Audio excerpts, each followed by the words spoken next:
it stops, no one knows. We're going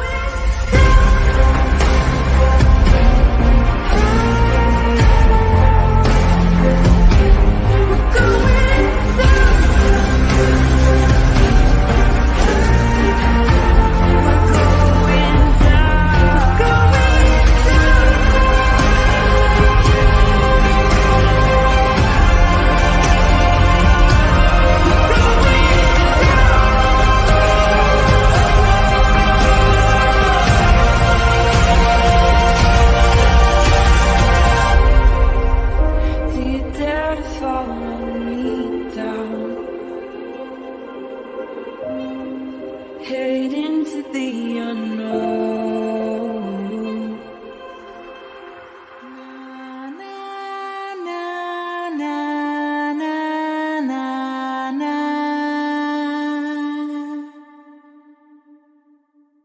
Hello, everybody. Happy Wednesday. Welcome to Criminality. I'm sorry I was late. I was too busy engaging in a Twitter GIF exchange. So I lost track of time. So my apologies. But I hope you guys are having a great Wednesday. This live probably isn't going to be very long because we are going to be doing a Delphi live tonight that to cover everything that happens in day 2 of the Delphi hearings, which typically takes a long time. So, but I don't want to not have a conversation about the verdict in Ashley Benefield's case. We did cover this trial, and while we were live with Delphi last night, there was we segued into listening to the verdict as it was read. But I want to just kind of follow up with, we'll watch the verdict again. It wasn't that long. And then I got a couple news clips, and Eva Benefield, who's Doug's daughter, has put out some new content about how she's feeling. So I thought we'd kind of go over that. So let me say hi to everybody in chat, and then we will get started. But no worries. Don't even worry that this one's not going to be very long, because I will be back tonight, and we will dig into all things Delphi. So what's up, Loves to Hunt? Hi, the Royal We. Hi, Snappy. Hi, Malicious Intent. LFT. Hi, Christina. Hi, Dragonfly. I gotta say, I was surprised. Really? What did you think the outcome was going to be? I'm gonna put a poll up in chat too, because I'm curious. Hi, Phoenix. Still no wrench, I see. Water Loving Dog. Hi, Untamable. Hi, Jen. Oh, shoot. Hold on. Hi, Bonnie. Hi, Holy Shnikes. Hi, Rochelle. Hi, Amy. Hi, Mia. Hi, BGOG. What's up, Dizzy? Hi, Ann. Hey, Susie Q. Hi, everyone. I will pop in and out while getting the house ready for my son coming home from Paris. Ooh, that's a fancy. With new girlfriend. Ooh, I found it challenging to listen to the last live as most felt an act. Most felt an act. There might be another part that didn't come through with that because of the character limit. Hi, Kaleido Hope. Hi, Susan. This would be great leading into the Delphi things tonight. Yeah, Delphi, Delphi, Delphi. Hi, VJBC. All right, let me see. I don't know where the other part of that comment from Susie Q went. Hey, Moonlight. Hi, Salty Sweet Tea. What's up, Mel Mac? Hey, DB. Other DB. I dislike 6-member jury for a serious felony. I agree. Your money was on a hung jury. Well, I mean, you weren't technically wrong. It was going to be hung. I do think that we have a compromised verdict here, in my opinion. Nobody's spoken out yet that I'm aware of. If you guys have heard of a juror that's actually talked, let me know. But I think we have a compromised verdict. Hey, Anja. Hi, Teresa, chat and mods. I was glad they came back with a guilty. I thought hung or not guilty. I replayed your Delphi last night. Oh, goodness. That was a long Delphi, too. That was a long Delphi. I thought it would be hung. I still don't know if I think she did it intentionally and planned, but I absolutely do not think the prosecutors proved it. She was acting and pretending on the stand. On the other side of that, even if they had proven it, I may have said not guilty because the prosecutors were horrible, and whether she was abused or not, they offended DV victims. Well, some, I would say, yes. Other DV victims thought that Ashley was a liar, so I don't think they were offended by the prosecutor. Nothing happens. It's par for the course when it comes to a trial that, I mean, they're going to go to appeals, but nothing's going to, I mean, they could try to use that, like, oh, look, the jury didn't even believe this, but nothing. It's just part of letting somebody, letting a jury consider lesser charges. That's just how it is. I don't necessarily agree with lesser charges. If you're charging her, if you thought that she was guilty of manslaughter with a firearm, then you should have charged her with manslaughter with a firearm. That's how I feel about it. Yeah, Jen says, I'm a DV survivor and I think she's a liar. Answer says, not offended. Her performance was disturbing. I see. I didn't. I did not agree with her. I thought she was. Yeah, I shouldn't. Let me just rephrase. Let me start that whole sentence over. I did not find her credible or believable. Dragonfly said, not guilty due to her pity party act everyone seemed to be buying. I know a lot of girls her age. I'm 63. My daughter's 31. They can act. I saw a scared girl go to prison. I'm glad that the prosecutor finally gave a timeline. It tied things together. There was so much that was left out of this trial on both sides. So the judge wasn't like one-sided, in my opinion. I think that they left so much out from both sides. He didn't want to try family court cases and injunction cases and custody cases. He didn't want to do all of that during the murder trial. So a lot of their history was kind of blocked.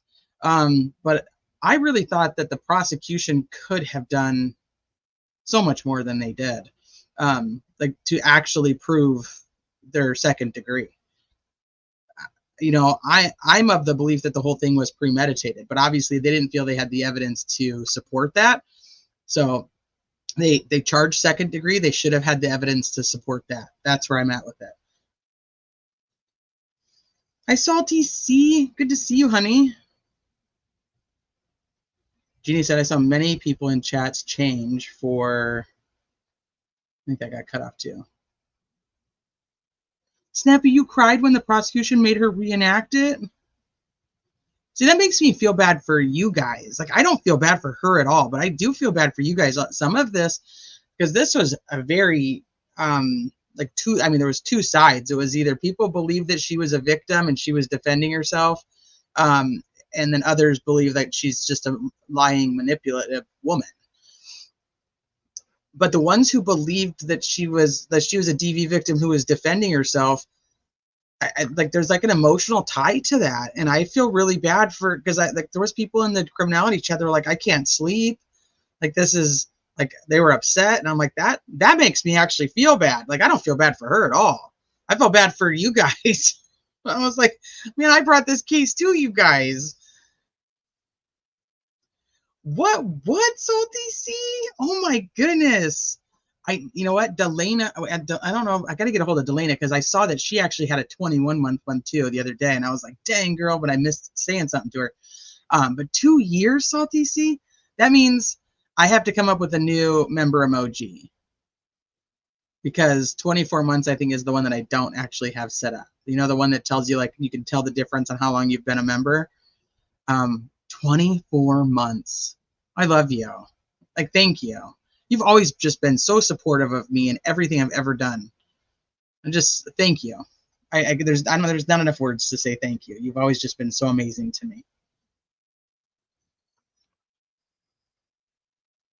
No, I think that the prosecution sucked. And this is my problem with this, and why I thought there was a good chance that the jury might find her not guilty. I think the prosecution sucked. But knowing what I know about the pretrial stuff, they thought she was a liar. So it's tough, like calling her down and having her reenact it. For me, I'm like, do it, because now we can see her, one, lying, and two, her acting is terrible, but other people believed her. So I'm like, I don't know what the difference is, or why some of us like thought she was just making shit up and others were like, no, she's totally a believable witness and we should feel bad for her.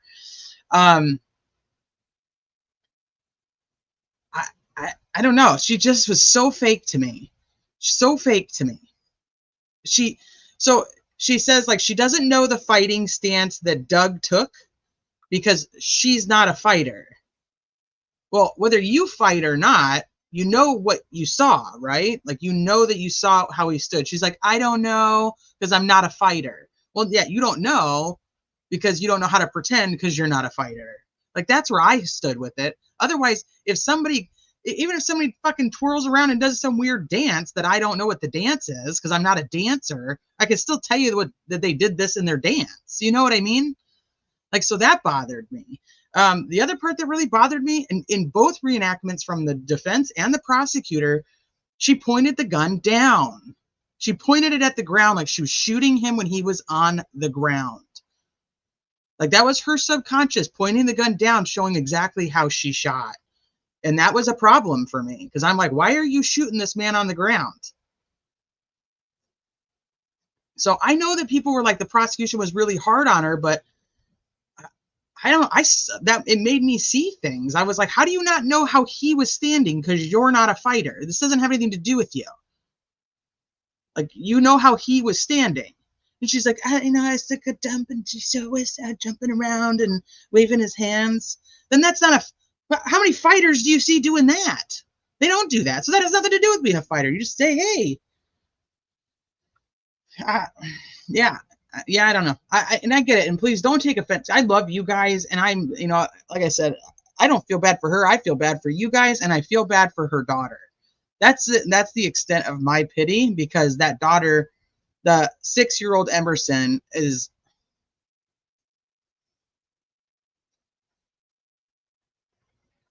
Think about it this way. She saw her mom yesterday at home, and then her mom was taken away in handcuffs last night. Was there a goodbye? Did she get to see her? Do they get to explain to her that mommy isn't coming home? How does that go at 6 years old? After you've had this now 6-year-old invested in protesting outside of the courthouse to keep my mommy free. Like, it's almost like, I don't know, there's like some, talking about mental and emotional abuse. To me, that also shows that she's an abuser by having her kid do that. So, but there's still nothing that's going to make me not feel bad for that little girl. Not that little girl and she's a victim. She's a victim in this. Eva and her are the victims. And that's and somebody did say, like, well, now that little girl's lost both of her parents. And I was thinking, but Eva actually has lost both of her parents. She'll never speak to them again. She'll never see them again. She'll never talk to them. They won't be at her wedding. They weren't there to see her graduate college. They weren't there. She didn't end up graduating because she quit and started her own business. They're not there to see her success in her own business. She'll never get to have that. And as bad as I feel for Emerson, because she is only 6, her mom isn't dead. She'll still get to see her mom. She'll still get to talk to her mom. And her mom might actually be out in time to go to her wedding. Yeah, so, but either way, like I said, Emerson and Eva are the victims in the entire thing. The whole thing. And obviously, like, the rest of Doug's family too, but they're not, they're adults. They know more, they've already dealt with trauma in their lives. But this, like, Eva was 15 when she found her own mom dead.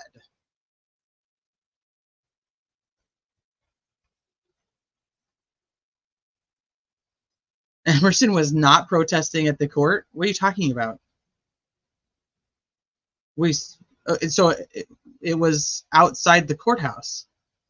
I will find you the news clip. What do you mean? It was at a park and she was protesting across the street? But we have her on video protesting with a sign that says "Keep my mommy free," and she talks to the news people. Hey, Sarah.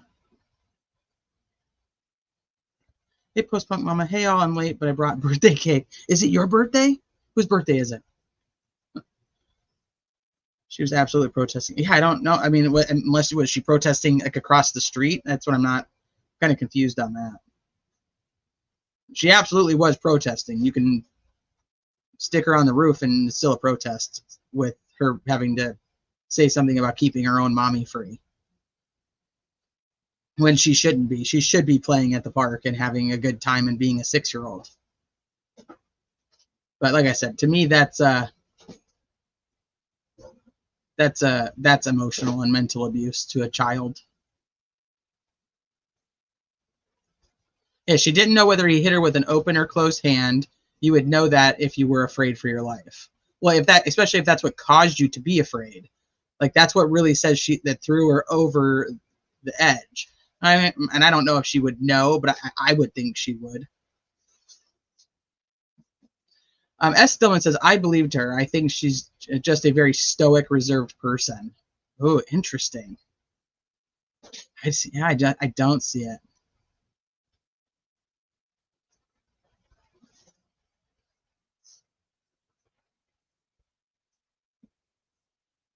Doubtful, because as of now, Emerson is in the custody of Ashley's mom, Alicia. And remember, Alicia and Ashley are the ones who tried to tell Eva that they thought that Doug killed her mom. When Eva was like 18. More emotional and mental trauma and abuse. It's the first time I'm in complete disagreement with you. He admitted he punched a dog. That alone tells me who he is. That's what, for me, I won't take that away either. I absolutely think that the relationship was toxic, and he probably had some type of, I don't know whether you want to call it anger issues or the inability to understand, where the line was and to stop himself from crossing it. I don't disagree with that at all. I disagree with the fact that she felt like she was in fear for her life over 3 years later. That's where I'm at with it. Based on that, I don't agree with it, because she had no problem telling him no, walking away, moving, taking her stuff, writing really weird shit in that 4-page letter. She was not afraid of the repercussions of saying that he was physically and sexually abusive to their daughter. She was not afraid of going to police and saying that he tried to poison her. She was not afraid to lie to the hospital staff about this poisoning from tea that she was given 5 months earlier. She had no problem lying about any of that stuff. So I just don't. I don't think that she was in fear for her life at that time. I will not discount the fact that I think that in 2017 they should have split up and shared custody of the baby and moved on with their lives. Them trying to stay together, whether she was faking it or not, or whether he really wanted, whatever that is, that was stupid. And that ultimately led to what happened.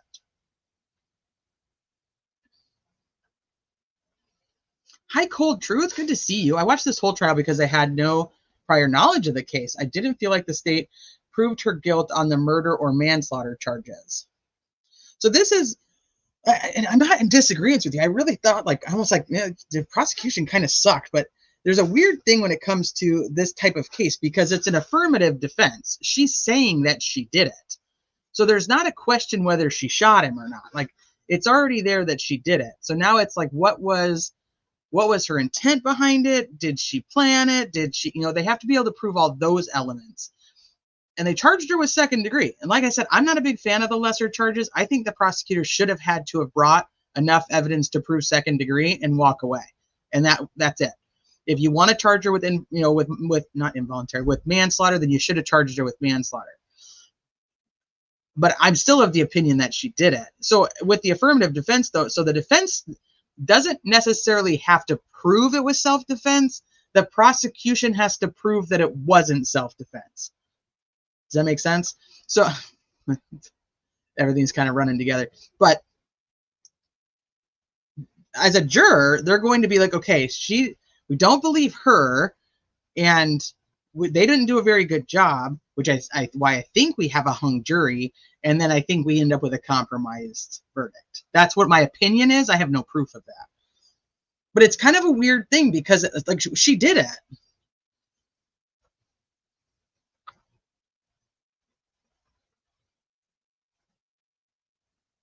Let me see.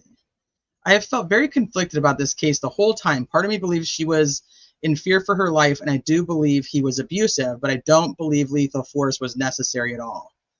Interesting.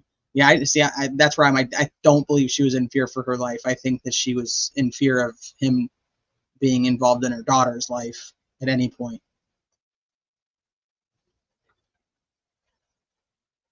Yeah, I did. I showed the news clip. That's why I'm like, it could. Was it across the street? I don't know. Maybe it was. But still, I don't think it doesn't take away the abuse for me.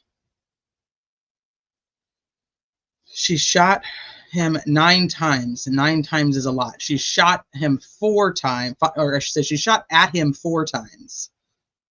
But hit him 2.5 times. That makes sense. I just adore Eva. Yeah, I know. I wish the jurors would say something, but I don't know if they will. See, Gabby Petito, very different for me. Yeah, Gabby Petito, she was like the epitome of what I believe like a domestic abuse, oh my gosh, domestic abuse victim. Like I believed her, and even when she was sitting on camera trying to tell the cop that everything was her fault, I still knew. I was like, no way, Gabby. Yeah, she had no problem with doing any of that. And yeah, the tea she never drank. She had no problem telling him that, or being engaged or having a ring on from another man that she was dating while she was still married to him. Mm. You were looking at her and not him. It is his actions that need to be looked at. Go through what he admitted to and think about if it was done to you. How devastating. Well, 2 things. If my husband punched my dog, I'm not sure that there would be we wouldn't have had 3 other years of a relationship at all, if any type of relationship could have even been had. And that's how I'll leave it at that. So there wouldn't even be an issue. But that's the other thing is like, just speaking of that, the domestic abuse doctor that took the stand, my glasses are like crooked, said that like that's one thing that they do is an abuser will try to punish your animal. Sully was his dog. Sully wasn't her dog. It was his dog. And that's why Eva has Sully now. Just FYI. I don't know if that matters to anybody, but did anyone testify to which shot was fired first? That was confusing to me. No, everybody who testified said they could not determine which shots were fired first. But according to her statement, she was standing straight in front of him, and then she moved to the left, which is interesting because in the stand your ground hearing, she's arguing, the defense is arguing about where Doug was and where she was. And then the prosecution argued about where they believed Doug was and where they believed that she was. And now in the story here, it matches up like, oh, well, she was standing here and then moved to the left. So it's now she was standing where she said she was for the defense, and then she moved to where the prosecutor was saying she was because the trajectory of the bullets could have only gone that way. I thought that was interesting. I am looking at her. I'm looking at her because she's the one who shot him. And I have to look at her. I have to. Because I don't believe her. So that's kind of where that goes. But don't get me wrong. Like I said, I don't agree with anything that he admitted to back from 2017. But if I take something that happened in my relationship from 3 years ago and say that is why I made the decision I made today, and then act like nothing over the last 3 years is important, it's not going to work. It doesn't fly. We can't ignore the last 3 years either. Yeah, the gun ended up jamming, so she would have probably continued to fire. Which also, that was one thing the defense tried to say, well, look, she ran to get help as soon as she could. And it's like, no, she didn't. She actually was continuing to shoot at him, and the gun jammed, so she couldn't keep shooting, and he wasn't dead. He wasn't dead. So what, is she going to stay there?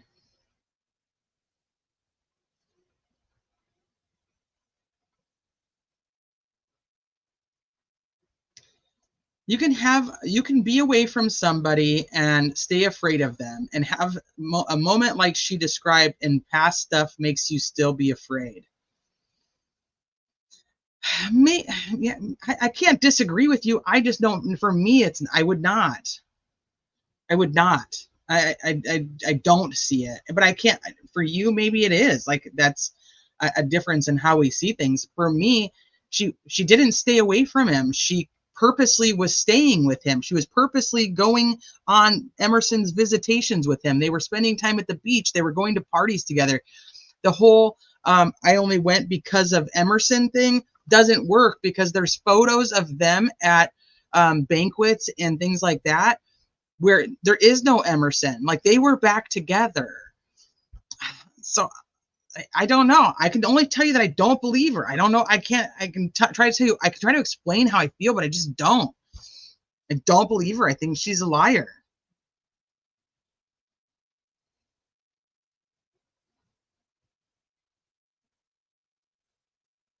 Let me see. What do you think her attorney was talking about with the motion for the higher court?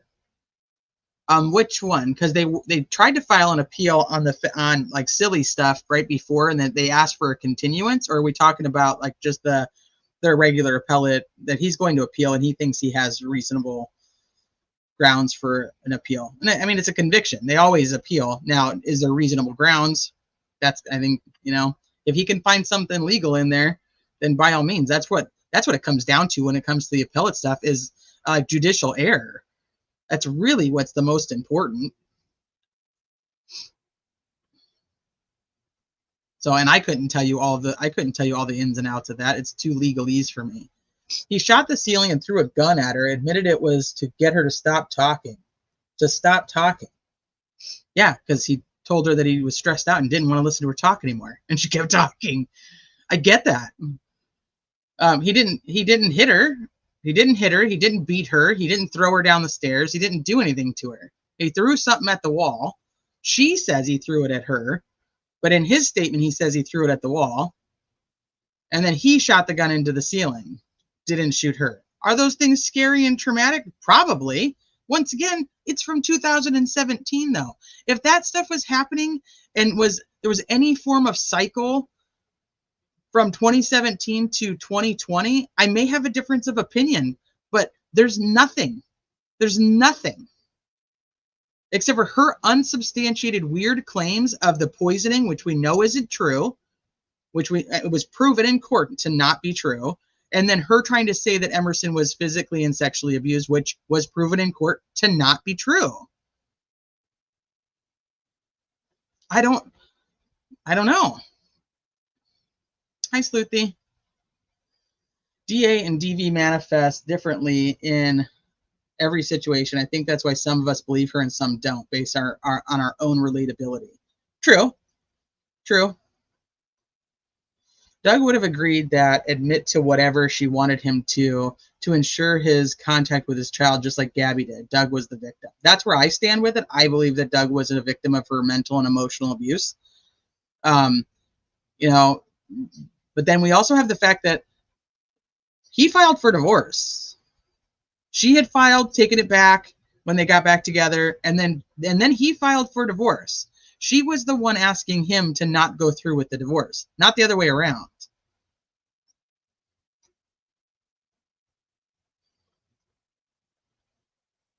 So, I'm also curious if there was a lock on that bedroom door. Because she says that she heard the door open. She had the gun. She heard the door open and hit the door stop. I'm curious if there was a lock on that door. I think he was the victim in this case. Absolutely. Scully? What the heck is Czar? Z-A-R. What is that? But thank you.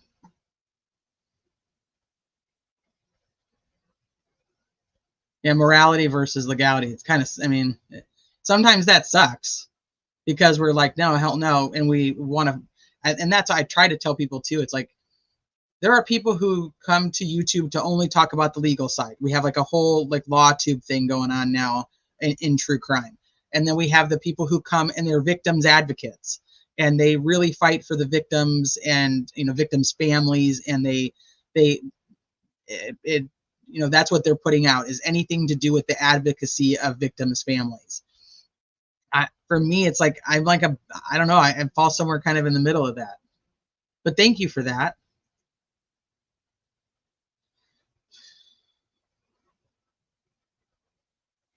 I didn't care for Ashley's testimony. I probably wouldn't like her in real life. Yeah, I'm with you on that.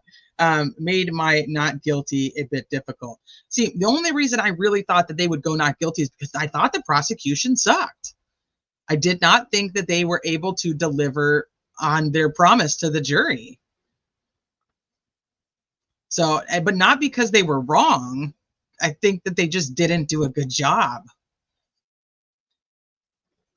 Hey, Amber, Sandy, I saw a picture of her standing outside the courthouse with a sign, so I do know it was true for at least one time. Hopefully that was it, though. I've only ever seen her in the one video, but shit. So on Court TV, I don't know if you guys, I don't remember what his name is. He's the I don't know if you guys follow the Madeline Soto stuff, but it's the same guy that was out at the Madeline Soto crime scene doing the interviews with Vinny. He had said that he was at the courthouse and tried to get an interview with Ashley's mom when he saw the daughter there. And I wonder if I could find that clip. He said he was trying to get an interview with Ashley's mom, and she had the daughter there, and she said she didn't want to do any interviews. And he said it didn't make sense to him because he knew that she had just talked to like Fox 13 or whatever the heck it was, like on Wednesday. Well, the Fox one or whatever, I don't remember what it is, but it's the one we show. It's on the Nightline now, but the one that we show, that's the one that they actually did the interview. But he says that it was a different day. I don't remember seeing her, and maybe she's just wearing the same shirt, but she's out there with her little purple shirt on because that was like the thing. It was like the purple people in support of Ashley. I don't know. I might be able to find it. Right. Allowing yourself. That was another problem I have with the whole thing. If you're petrified of this person and he's super scary, and you believe that. Okay, so her attorney, we went through this before too. Her attorney made a statement. Her mom and her attorney made a statement right at the beginning of this. Ashley had never spoke. And the attorney said that Ashley had a plan, that she had rented a car under a different name. Like she's saying like she's petrified of it. Like this is what the attorney says. Faith Brown, who took the stand. I'm going to try to find that. That she was petrified of him. She had an apartment ready to go. She had rented a car under a fake name, and she thought that Doug was going to find out. That's from her attorney. Shit, where is that, I wonder? I didn't overly organize all of this stuff, did it? Oh, you know what? I know where it is. I know where I have it.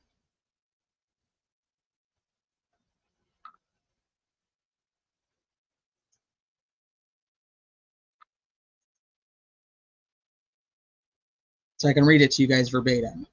So that makes me say, well, she was supposedly petrified of this guy. Then why would she have been alone? Hold on, I'm going to find it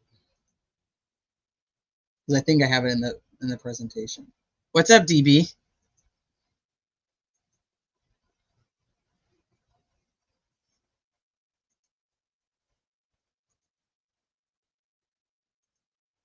Oh, that's Eva stuff. Here it is. So the article is from the Sandhills Express. I'll put the link in here too. But it says, while Ashley made no statements to the sheriff deputies, her mother and her lawyer, Faith Brown, did. Her mother said she and Ashley had been living in fear of Doug for 3.5 years. They'd been living in fear of him for 3.5 years. She claimed they tried to get help from the authorities, but that no one would help them. Ashley's allegations against Doug had been investigated by the authorities, but Doug was never charged with a crime. Alicia countered that Doug knows how to play the game. Now, Faith Brown, her attorney, which you guys saw on the stand, Faith Brown told the police that Ashley was planning to get away from Doug once and for all and had an escape plan. Ashley had a safe place to stay, a burner phone, and a rental car rented under a different name. Well, first of all, what rental company is ever going to allow that? Like, I can't even rent a fucking car under my husband's name and they give me shit. So that's weird. She told deputies that Ashley wanted to put the plan into effect the next day because she was afraid that Doug had gotten wind of it. That's from her attorney. So she's afraid. She wants to put this whole thing in motion, and yet she invites Doug over to pack the U-Haul and doesn't ask her mom to stay.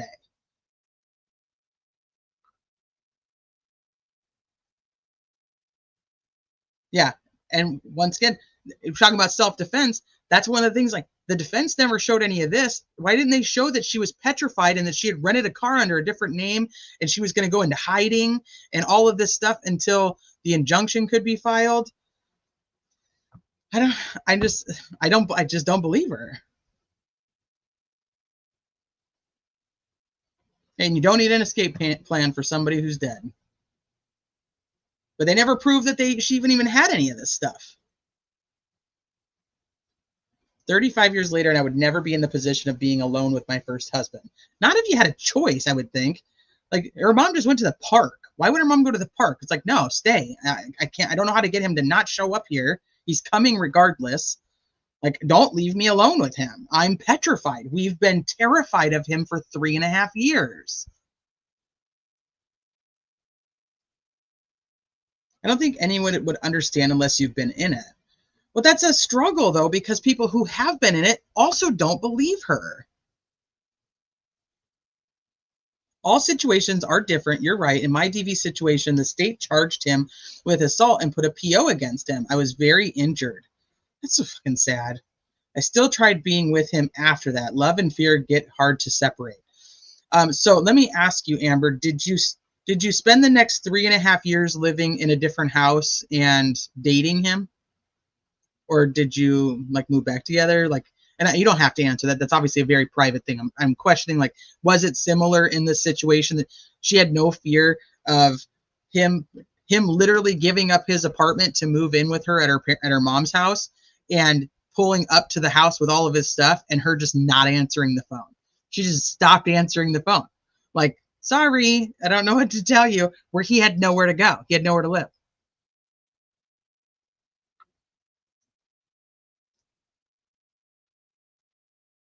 Narcissist will kill before being exposed, which was about to happen for custody of her kid. I agree with you. Hey, Bora Bora. The self-defense requires both subjective and objective reasonableness of lethal threat from Doug to Ashley. Subjective was there if you believe her, but not objective based on her own testimony. It's a great way of putting it.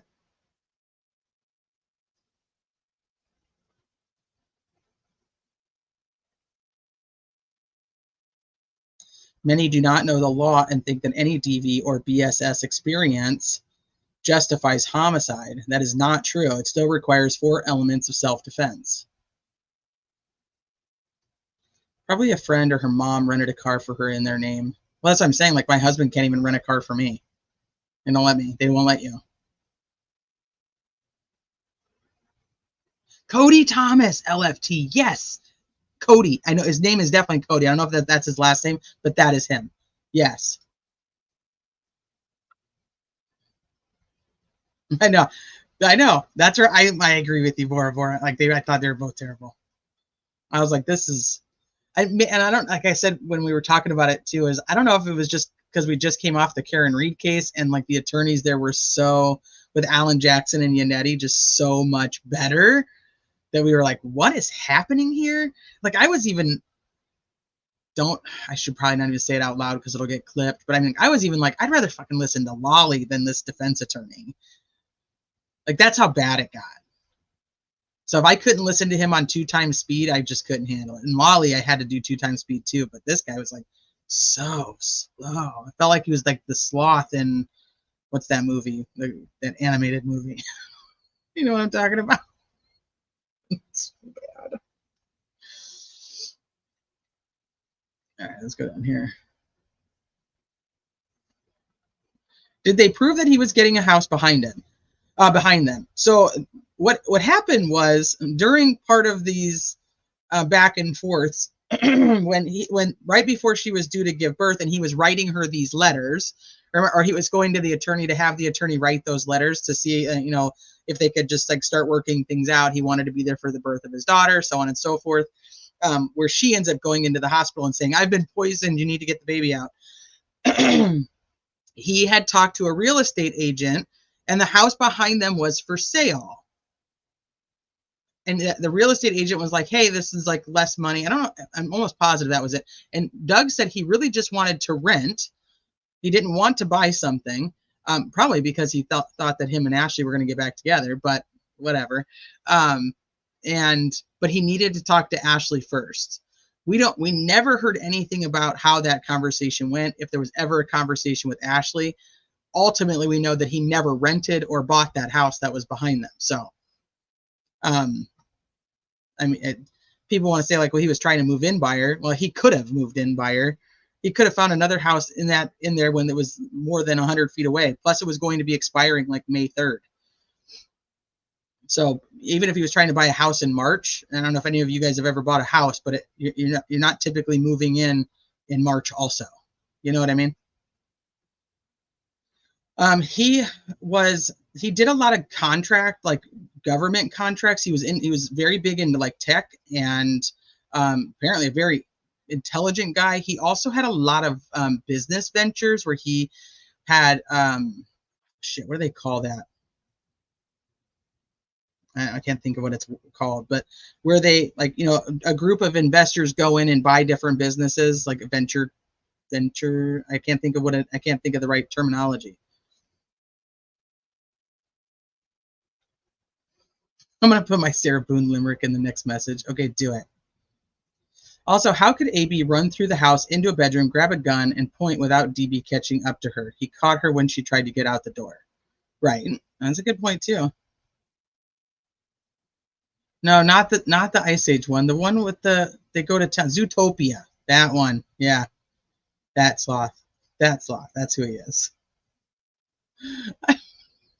I say some random stuff. You guys have no idea. And then all of a sudden my comment section underneath the videos blow up, and it has nothing to do with the actual content. Like when we were talking about smelling books the other day, there's so many comments under that video that have nothing to do with the video. It's literally just about smelling books. I'm like, I should probably not say random ass shit. Hi, Francis.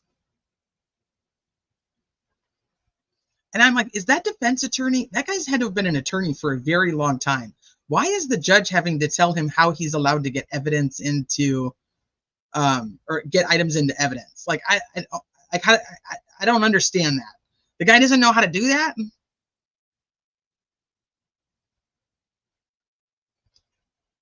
The idea that those gestures that Ashley demonstrated of Doug's movements being lethal throughout is absurd from an objective standpoint. Well, somebody was like, it's a martial arts thing. Well, then she would just say that, like he's like moving his hands around in like a martial arts stance. She's like, I don't know. He's like, I don't know, because I don't know how to fight. Like, I don't fight. And I'm like, that doesn't have anything to do with what he was doing. And this doesn't make sense when he shot from the side. I mean, it just doesn't make sense. Venture capitalist, venture capitalism, venture investment. Yeah. Yes. Thank you. The sloth in Zootopia makes me go insane. That's how I felt about her attorney.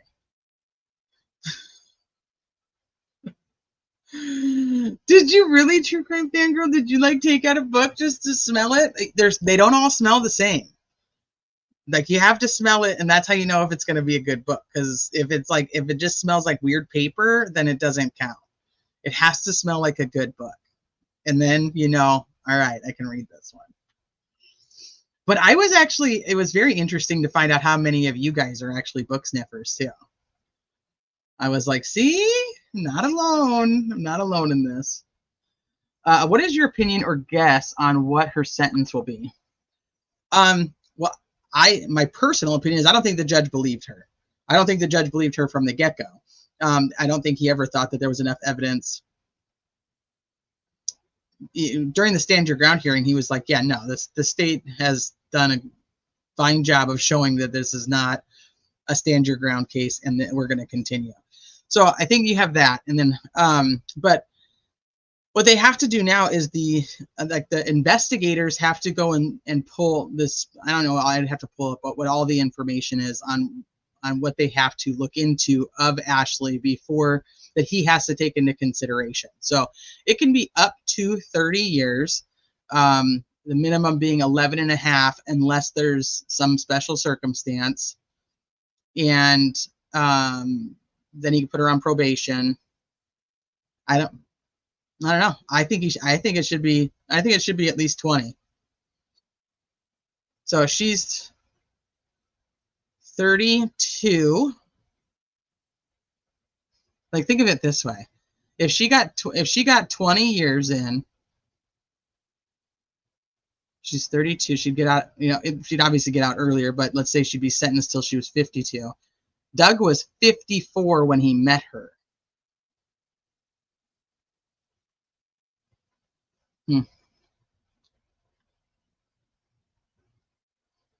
Right. So yeah, you know what? Speaking of, let's start doing that. You think 16, you think 25. All right, let's start pulling up some of this stuff.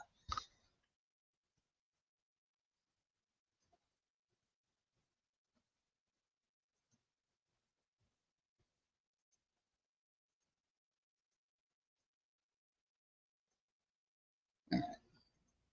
So we did watch this last night, but I'm going to watch it again just so we can be in a calmer place as we watch it, because last night I think we were all like waiting with bated breath. You all can see? And you guys hear it. Members of the jury. I just need to make sure you guys can hear it.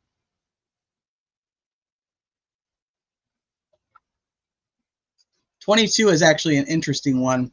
They said that they could give her a minimum of 11.5. So that I don't know how that would work then. That's what the Florida stuff said. Yes, you hear it. Perfect. Thank you. I understand you have a verdict, and we have a foreperson. Yes, we do. Ma'am, has the jury reached a verdict? Yes, we have. Is the verdict unanimous? Yes, it is. Would you please hand the verdict form to the deputy? We need to check it, make sure it's in proper form.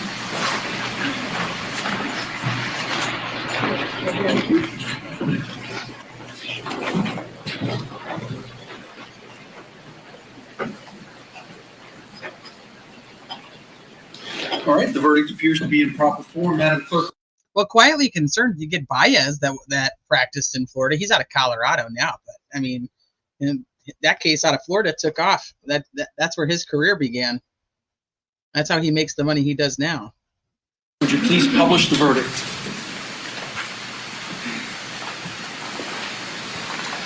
In the Circuit Court of the 12th Judicial Circuit in Fort Manatee County, Florida, the State of Florida versus Ashley Benefield, case number 2020 CF 3014. Verdict. We, the jury, finds as follows as to the defendant in this case. The defendant is guilty of manslaughter, a lesser included offense. Did Ashley Benefield actually carry a firearm? Yes. Did Ashley Benefield discharge a firearm? Yes. Did Ashley Benefield, as a result of discharging a firearm, cause death to Douglas Benefield? Yes.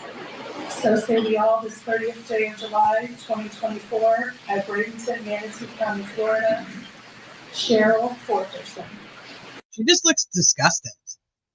She doesn't show any emotion. She just has like a disgusted look on her face. That she finally closes her eyes. Yeah, she finally closes her eyes after it's said. But I want to look at this. So this was voluntary manslaughter. Yeah. So when we were looking it up last night, that's what I'm asking. But I have to dig deeper. So I'm gonna go with what you're saying, Borabor, because like I said, we just looked it up, and it just said that it was a 30-year with a minimum of 11 and a half with manslaughter with a firearm. So, but I don't know. You seem very in tune with it. So I'm gonna just say I don't know them. So, but I want to see if they have her. Would either side like the jury polled? State? No. Hold on. Defense? Yes. Being willing to give us your time and your attention and being relevant to this entire trial and serving as jurors and doing your civic duty. I have paperwork that we're going to give you that will So there's a brother, reflect your service as a another brother, the cousin, and Doug's daughter, and a family friend.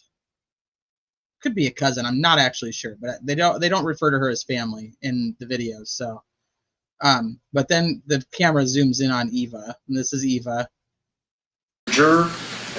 And for me, like her crying,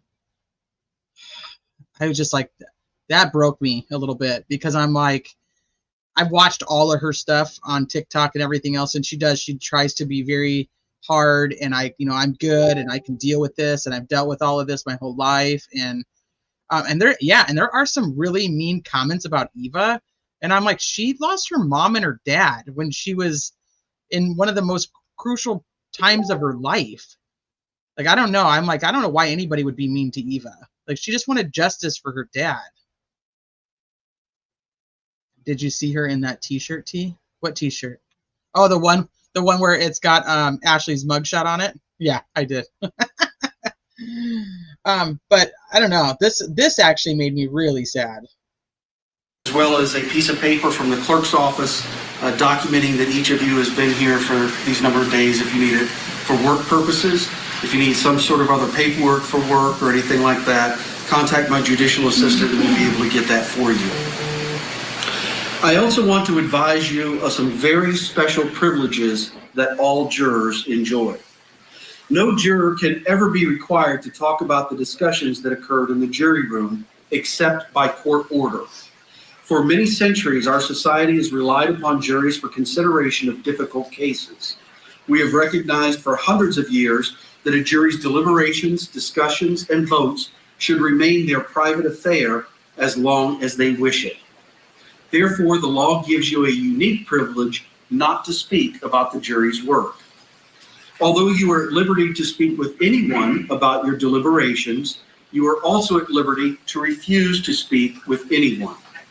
A request to discuss either your verdict or your deliberations may come from those who are simply curious, from those who might seek to find fault with you, from the media, from the attorneys, or elsewhere. Bless you. It will be up to you to decide whether to preserve your privacy as a juror or not. Again, on behalf of myself, the entire judges of the 12th Circuit, thank you very much for your time and your attention during this trial. I now discharge you as jurors in this case and release you from any further obligations in this matter. You're free to go. Make sure you pick up your electronic devices, and please make sure that your notes stay with the deputy. They're going to be returned to me. They will be destroyed. No one will ever read your notes. Thank you.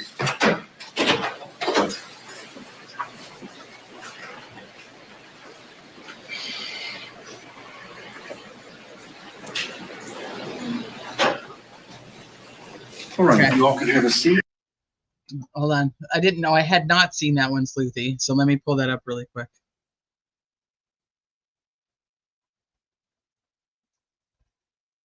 I had not seen this one. So my dad was murdered, and all I got was this lousy t-shirt brand. Goes Cowboy. Because he went to Texas A&M. So my dad was murdered, and all I got was this lousy t-shirt brand.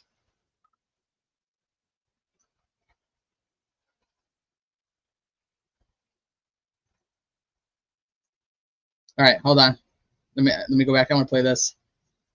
Jury is out.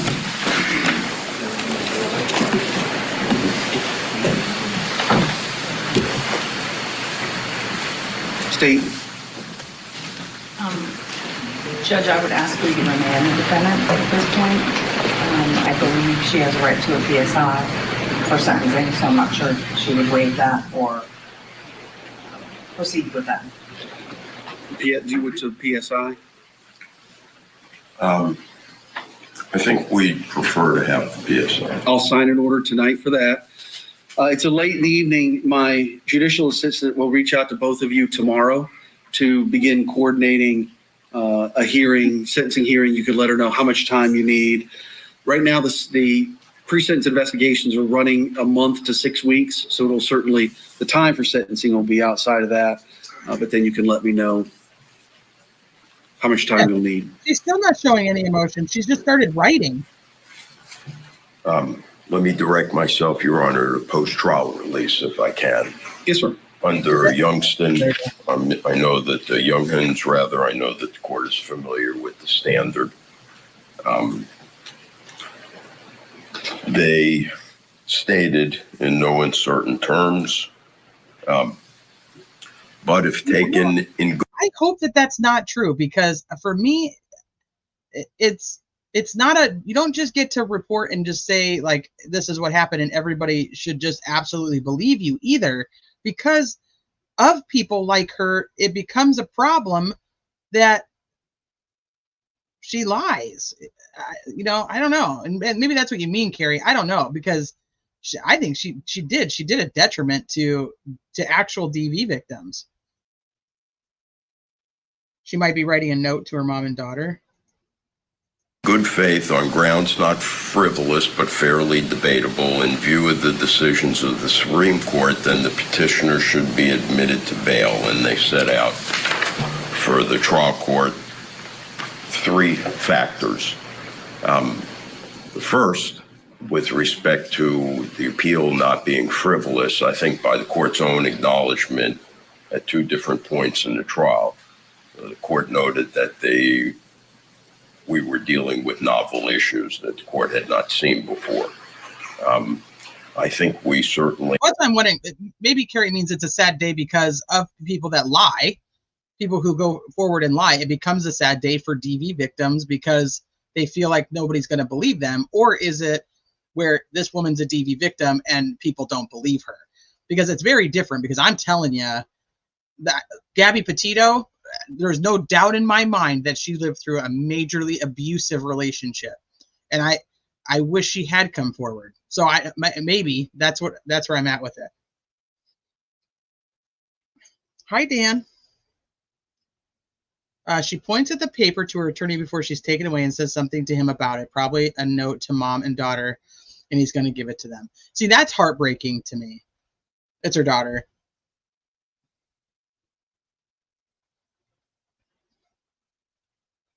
Yeah, it was the same for me, Tara. So I was like, hey. Hi, ATS. I'm chilling at Disney while hubby and little one are in line at a ride. I can't because of the baby. So I'm here while I wait for them. What? You're at Disney? Are you at Disney World? What? I'm fucking jealous. What? I hope you guys are having fun. Enjoy the magic. There you go.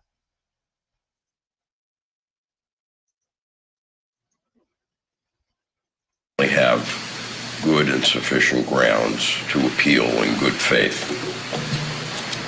The factors, according to Younghans, Your Honor, is the habits of the individual as respect for the law. Ms. Benefield has no prior history of criminal activity, as the court knows. Her local attachments to the community by way of family ties, business, or investments. She lives here in Bradenton, has lived here for a while. Her mother resides here. Her child resides here. The severity of the punishment imposed for the offense, that is substantial. There's no denying it. I'm going to play that too, Robin. And any other circumstance relevant to the question of whether the person would be tempted to remove herself from the jurisdiction of the court. Ms. Benefield, on every single occasion over the course of the life of this case, has appeared when requested. She has never once failed to meet any obligation pursuant to the bond that she's on. As a result, we ask that the court entertain setting a post-trial bond. Not to totally sidetrack, but yeah, I have 2 wrenches that are with child, as C-Dub says. and do it right around the same time. And they're both like, we're going to go on maternity leave. And I'm like, bullshit, I need a wrench. I'm totally kidding. I'm so happy for them both. The only other thing that the court noted in the Younghands decision was that it's axiomatic that the exercise of judicial discretion should never be arbitrary, capricious, or unreasonable, and where the discretion is exercised in favor of denying to a person a basic and fundamental right, the reasons for doing so should be sound and they should be clearly stated. So pursuant to Rule 3.691, post-trial release, Your Honor, we ask that the court admit Ms. Benefield to bond, continue her on the same bond, in fact. And if the court is not inclined to do so, we ask that Your Honor stay the decision so that we can appeal directly to the second district. As the court knows, it's an accelerated docket because of the nature of the motion, that is to say, the bond. Thank you. State, did you want to be heard? Judge, I object to any bond at this point. The potential sentence is 30 years. While this defendant may have appeared at every court hearing, she was not convicted of the charge at the time. She has much more at stake at this point, being convicted of this crime, and I would ask you to deny the bond. Any rebuttal? No, sir. Ms. Benefield, the jury, having found you guilty of manslaughter with a firearm, are going to remand you to the custody of the Manatee County Sheriff. We're going to revoke your bonds where you'll be held pending sentencing. This is when they're going to take it. We missed this last night, so I wanted to watch it.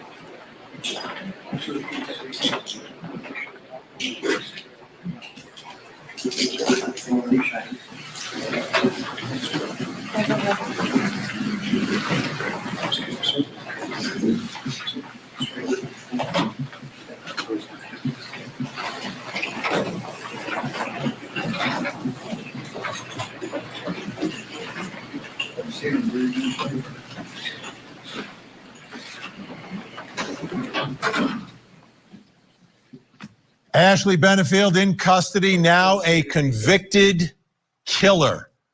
A convicted killer. Wow, what a moment.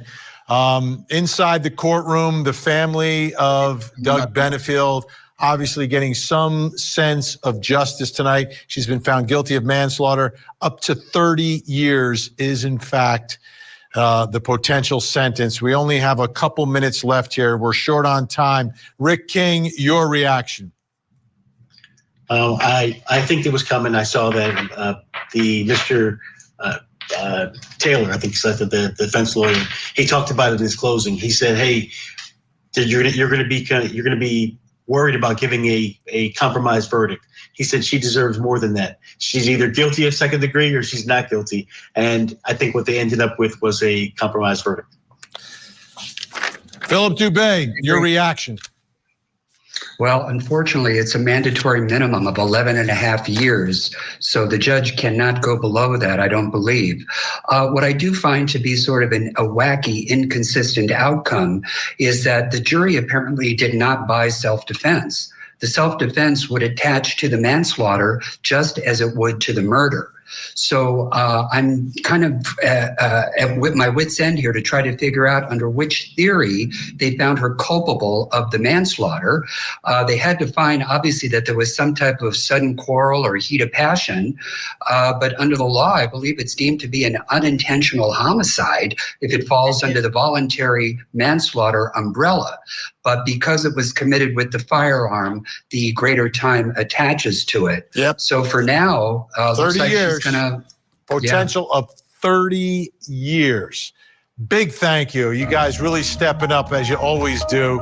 Rick King, Philip Dubé, you are awesome. Thank you so much for helping us bring this verdict tonight. Make sure you tune in first thing tomorrow morning. Julie Grant is going to have all the fallout from this verdict. Thank you for staying with us. Okay, so then we have we'll take a look at this stuff real quick, and then we'll go watch. I have some more clips for you. So here's her new mugshot.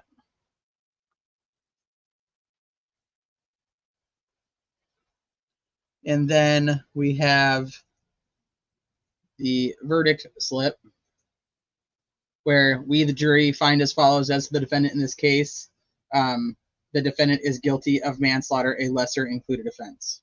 So the three options were: the defendant is guilty of murder in the second degree as charged, the defendant is guilty of manslaughter, which is what's marked, and the defendant is not guilty.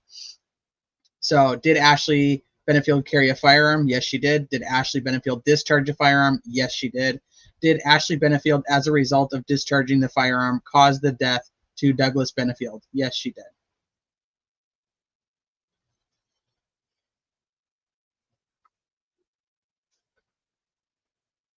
So let's see. She's droopy eye. Here's her droopy eye, still not swollen. The droopy eyelid. The good old droopy eyelid. What else we got? This is the her intake form. It's count 1, manslaughter, found guilty, remanded into custody pending sentencing and bond.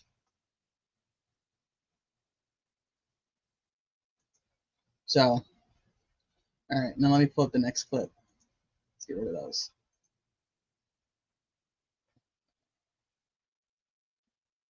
It's here. As am I. That comes along To be heard. there. So this To me is, now a very special guest. this is Doug's cousin Tommy. We've seen him a few times, and he's almost like, oh, there's something new on Chad Dorman. What? I'll have to look at that. That came out 8 minutes ago. I'm like, what is that? So this is Tommy, his cousin, who testified. We saw him on the stand as well. As someone who was in the courtroom, watched the verdict, testified during this trial. He was witness number 1, Doug Benefield's cousin, family spokesperson, and tremendous advocate, Tommy Benefield. Tommy, good morning to you. And may I just start by giving you my condolences, just person to person. I am so sorry for your loss. So starting there, knowing now this case finally, you know, has a resolution. I mean, you've been waiting for a long time to get some answers in your cousin's death. What's your reaction to what the jury decided? Good morning, Julian. Thank you to Court TV for allowing us to continue to present a fair and represent our family and represent Doug and Eva and Emerson. Relief is the only way I can put it. 1,401 days yesterday since Doug was killed. We're happy with the manslaughter with a firearm charge. It was very simple and unanimous. We believe the jury only struggled on reaching the second-degree murder level, but the manslaughter charge was quick. Tommy, I'm curious, why do you think that is? Why do you think that the jury found her guilty of manslaughter but not second-degree murder? The jury had to reconcile her story, her acting, her presentation of her attorney and herself, that they had to reconcile that with all the evidence. And there's only one person besides Ashley Benefield who was there. It's Doug Benefield, and he could never speak for himself. I believe, and we believe, that gave enough confusion that we couldn't reach the second-degree murder threshold.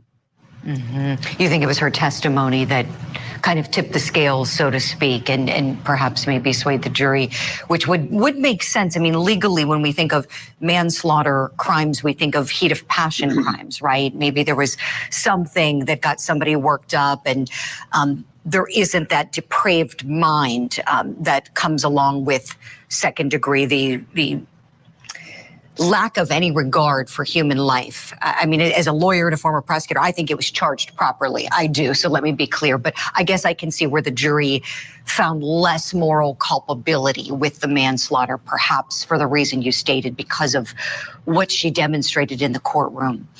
Tommy, I know that there was a lag from the time that your cousin Doug was killed and the time that Ashley was charged.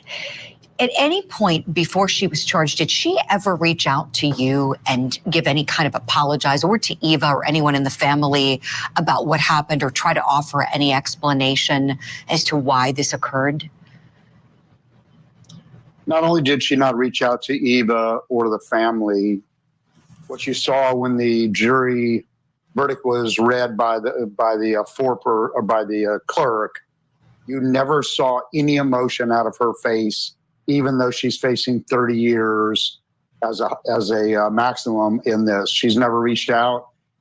We just think it's a ridiculous story that she would never talk with her mother about it, never talk with her counselor, former counselor about it, never speak to anyone about it. That's clearly not a self-defense justifiable case. Right, Tommy. I find the behavior bizarre, very selfish, self-serving. The testimony was very self-serving, and it didn't paint Doug in a good light. And I want to give you an opportunity to speak to that, because we're hearing everything from her mouth, and certainly it should be taken with a grain of salt, because she had everything to gain by saying certain things.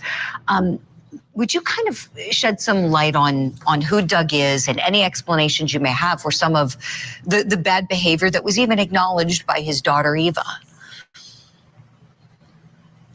Well, like everyone knows, just like Doug himself acknowledged the mistakes he made when they were in that terrible household home situation with Ashley being brought into Eva and Doug's home, Sydney, the other girl that was brought in that Ashley and Doug rescued and took guardianship of, and they put all those people in a room together, in a home together. And Doug admitted what he did, and he was always ashamed of what he did. But you see the pictures there. Doug followed me in the Navy. He served this country for 20 years, only 10 of which we know about openly in the Navy. He served as a tech ops person. He did incredible things for first responders, for special operations, solving communications problems that no one else could do but him. The patents, he cared for that dog. This was not Ashley and Doug's dog.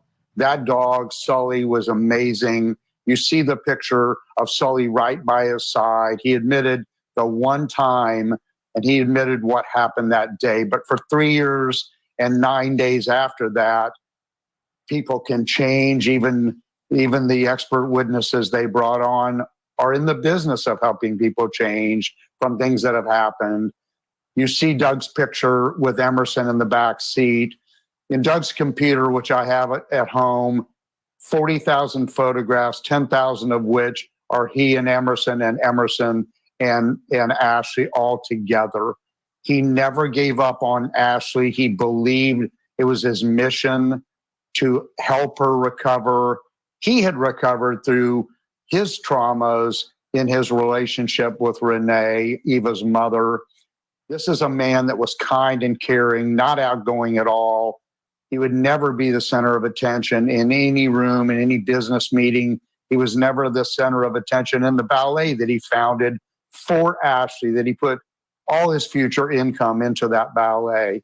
He was a serving servant leader, caring, never the way that they portrayed him in any shape or form. Tommy, thank you for all of that. I'm curious, do you think that she was using your cousin for the ballet company, for his money, for a baby that she wanted so much? Was she using him? Always, and she manipulated him. We know from his computer and from searches that she was researching him before the first day that they met at the political meeting. She contacted him for the 10 days after that first meeting before he flew her to Charleston.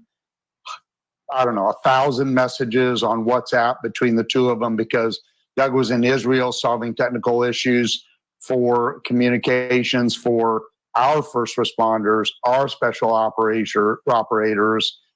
That's who he was. And he was a solving guy. And she manipulated him all the way through. She always told him, I spoke to him the day before the killing. So did his business partners on separate calls. They picked up the U-Haul. They were moving to Maryland, and Ashley told the U-Haul manager, "We're putting our family back together, moving in."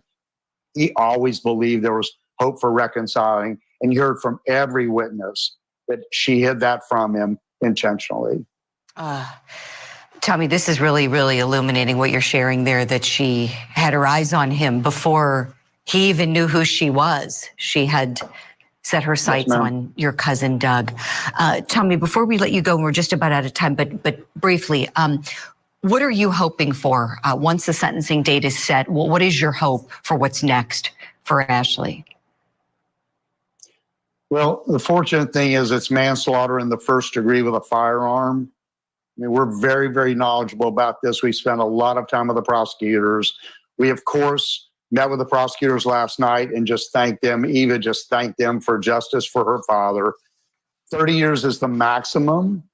The second degree murder charge was 25 to life. So we're going to ask for 30. If it turns out to be 25, we're very, very comfortable with that. She and her mother are 25 years apart in age.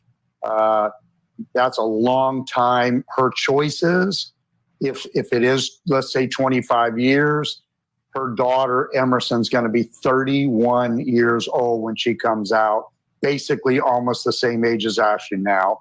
That's the choice that Ashley made that day to kill Doug and pretend it was in self-defense.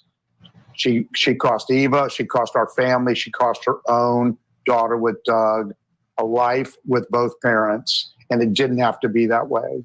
You're exactly right, Tommy. Her problems certainly bear her fingerprints.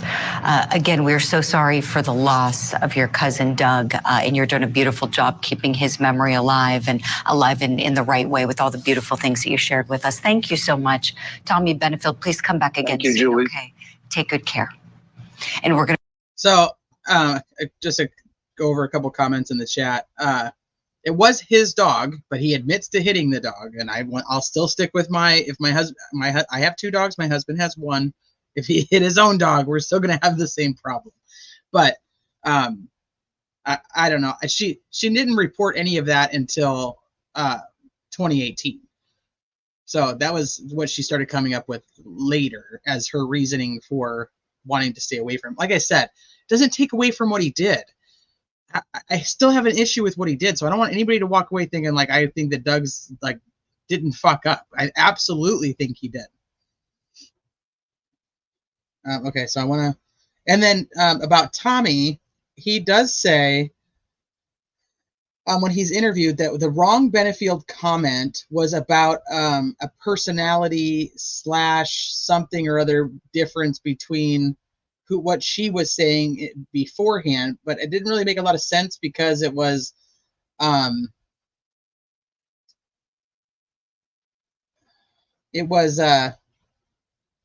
on, I'm trying to get back to where I'm supposed to be. She was like congratulating him on getting something done or doing something, and then he was like, yeah, wrong Benefield. So like was whatever the accomplishment was that she was congratulating him on, was that supposed to be the wrong Benefield? They didn't really let him explain it too much. So it still kind of leaves like a weird, creepy thing in the background. Like, what did he actually mean by that without having that full context of that conversation? You know what I mean?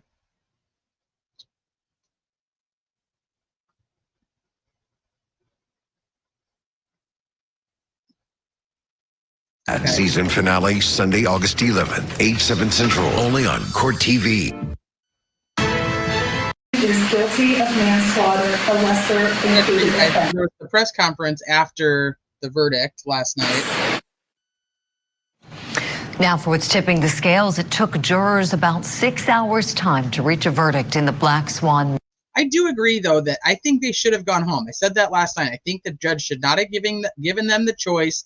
He should have said, go home, rest. I mean, it's the judge's call, ultimately. He left it up to them, which he obviously had his reasons for doing. But I thought he should have made them go home and come back today. You know, go get some rest, go get some food, just, you know, come back with a fresh mind, and then we'll go from there. I don't like that he had him go back or even gave him the opportunity to go back. Because I was like, that very well could create a compromised jury. Yes, Scully, it expired 3 months before because he wasn't making the payments, so nobody got it. There was no life insurance payout. Murder trial. The victim's daughter, Eva, and brother expressed relief. I did. I saw that.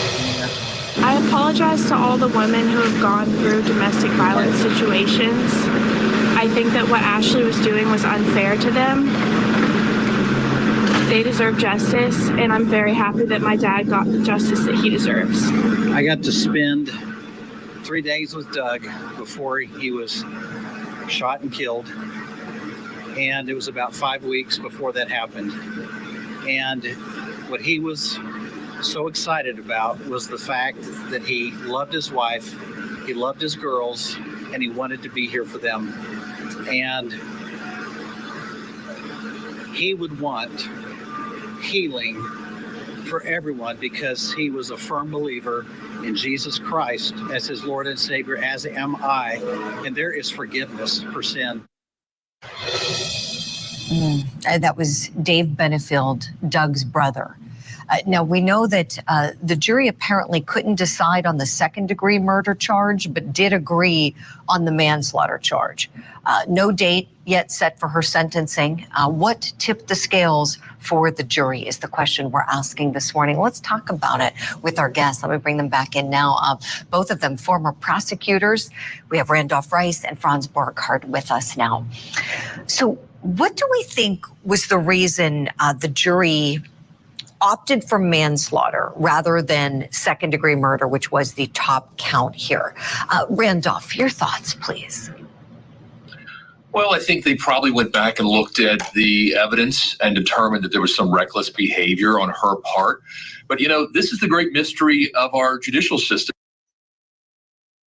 So it looks like 75% of the chat thinks that the verdict was just and fair, and about 25% thinks that it was not. So I think that's kind of interesting too. I wanted to show you guys. So I'll show you guys this part next. Let me pull it up real quick though.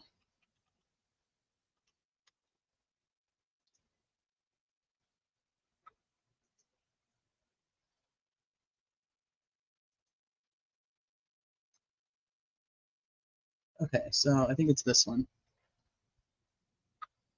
Nope. Hold on. I said nope. Nope. Why is it not showing up? Hold on. It's gonna be this one. Here. So this is the first question that they had yesterday was the Dr. Quintella testimony when the defense recalled him. Was his description of Doug based on his observation of what Ashley told him? The i.e., like for example, the domineering, the super controlling alpha male, over the top, not genuine. So I wanted to show you guys this clip. What you know, alibars, it is right at 10 p.m. here on the East Coast, and the jury in the Ashley Benefield trial just came in. Majority of the time you met with Ashley Benefield. Over half of the times you met with her. To do trauma resolution, yes, ma'am. And her discussions with you and her recitations of things played into your decision about this opinion that Doug was being domineering and super controlling, did it not? Yes, they were comments that she made and frustrations that she had within the system. Okay. So it was not solely based on things that you were observing in Doug Benefield? No, ma'am. Thank you. No further questions. Majority of the time. It was based on the fact that he met with her 5 times, and it was her commentary. It was not just based off of his observations with Doug. So, I mean, that's what they're asking about. And he absolutely says on cross-examination after he's recalled. Not let someone else tell you what was said. Well, I think that the issue was something here may have been that their notes differed from each other. And so one was making a decision based off of what their notes said. You know what I mean? Like, and then the other one's like, well, no, because I wrote that he actually said this. And they're like, that's not how I remember it. We know they were hung. They were hung, and not even an hour before they came to this conclusion. Amber, I don't know if she was offered a plea. I do not know. If she was, it's not something that was ever really brought out.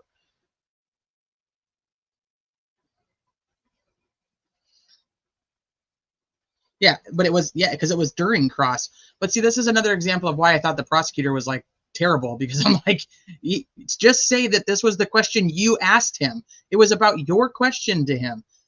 You asked him the question, he answered you. And she didn't argue that point, and that bothered me. I'm like, do you not remember what you asked him? Because I remember what you asked him. All right, hold on.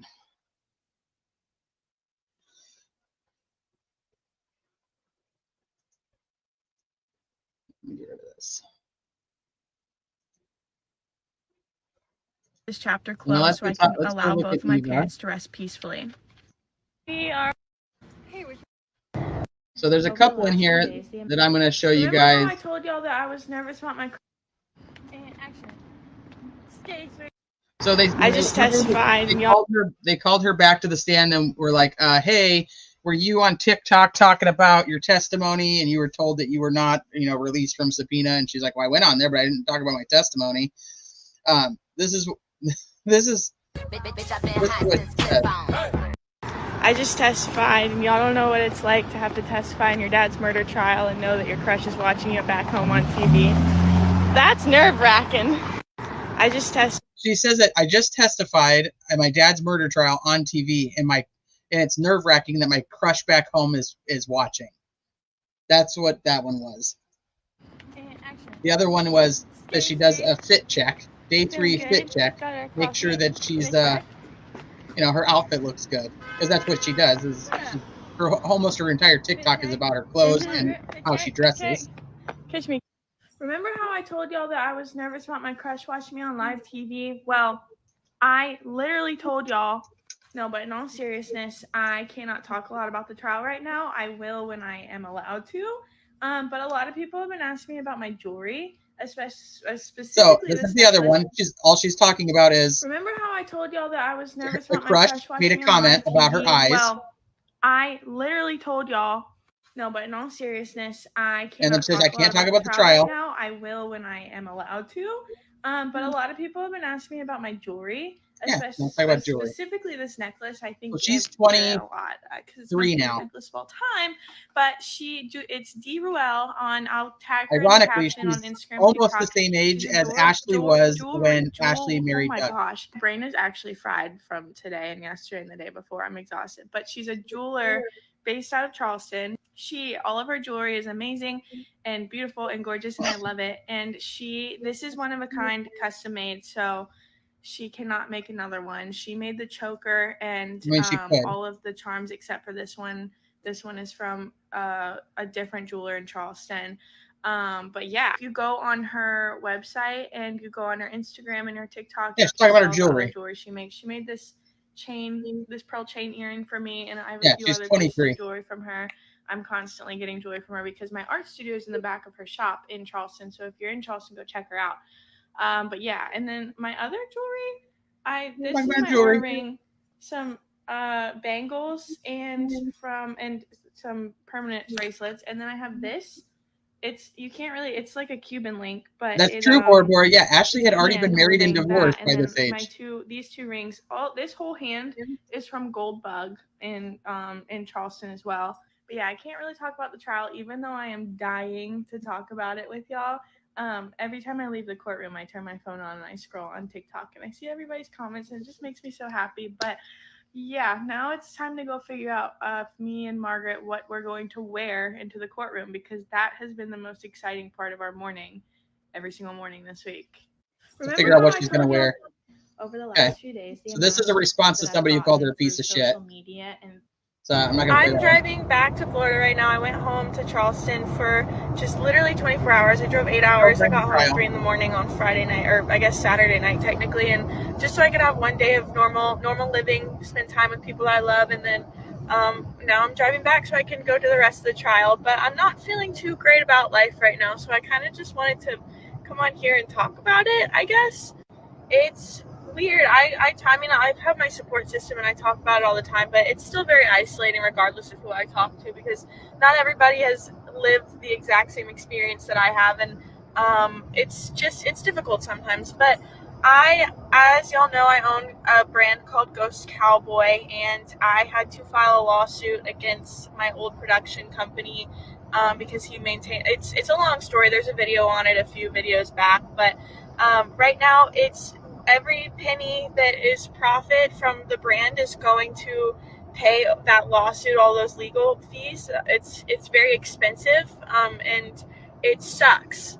I haven't had a paycheck in months, actually, which it's not great because that's my livelihood, and so I've had to kind of figure out how to make things work. It's expensive to live right now, and it's very scary. I didn't get any life insurance from my dad, or I didn't get inheritance from either of my parents. My dad was essentially broke when he died. But it's more, I just got an email from attorneys, and I have to go over it when I get back to Florida to my laptop. And it sucks. It just kind of, life is really weird right now because I'm driving down to Florida to go be at my dad's murder trial. And then I'm also like, when I come home from it, when it's all said and done, I'm just going to go back to my brand I love my brand. I'm so proud of my brand. I'm proud of like that people love it and that people like to wear the art that I created. But it doesn't feel good right now. The brand, that doesn't make me happy right now. I'm not excited to create because it's more of a legal nightmare right now than anything. I'm sick of legal nightmares. I've been dealing with legal nightmares for quite a few years now, and it's not something that I expected to have to do this year on top of a literal murder trial. And it's not making me excited because I don't know.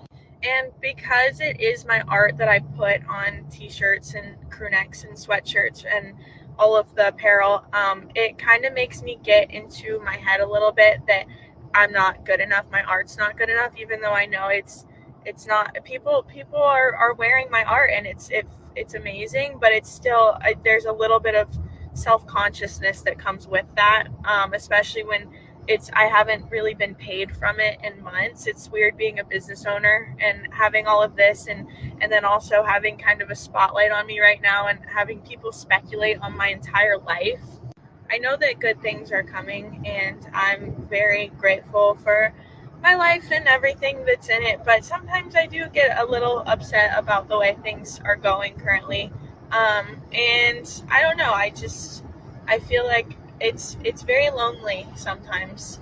But I know everything works out. That's been my motto for quite some time, is everything always works out. Sometimes you just have to, whoa, somebody just cut me off. Everything always works out. That's what I was raised being told by my parents, and that's what I've had to tell myself for years now, is everything always works out. Sometimes it feels like it isn't going to, but it always does. You just have to trust the process. And so I just need to listen to myself say that to other people. I need to hear it myself, that it's going to work out. It's going to be okay. Everything's going to be fine. I'm driving back to Florida right now. So the only reason, like I said, not all of this actually has to do with the trial, but these are the videos that she posted during the trial, and so they were almost a big deal, but then obviously we're not. That's another one. It's just goofy. We are walking. So this is last night now, after the verdict. The courthouse after waiting all afternoon to get a verdict, and she was convicted of manslaughter after 4 years of waiting. My dad got the justice that he deserves. I will be talking more about the trial once I have my thoughts collected. I have a lot of things that I want to say. Love you guys. Good night. We are walking to my car. And so that was that one, and then this is. Okay, I've been writing down a lot of things throughout this whole. I'm gonna pause this one real quick. Borbor said that they put an embedded link in a comment to listen to audio of something, but I don't know. I don't see it, and I don't know what it is, but I'd be happy to play it.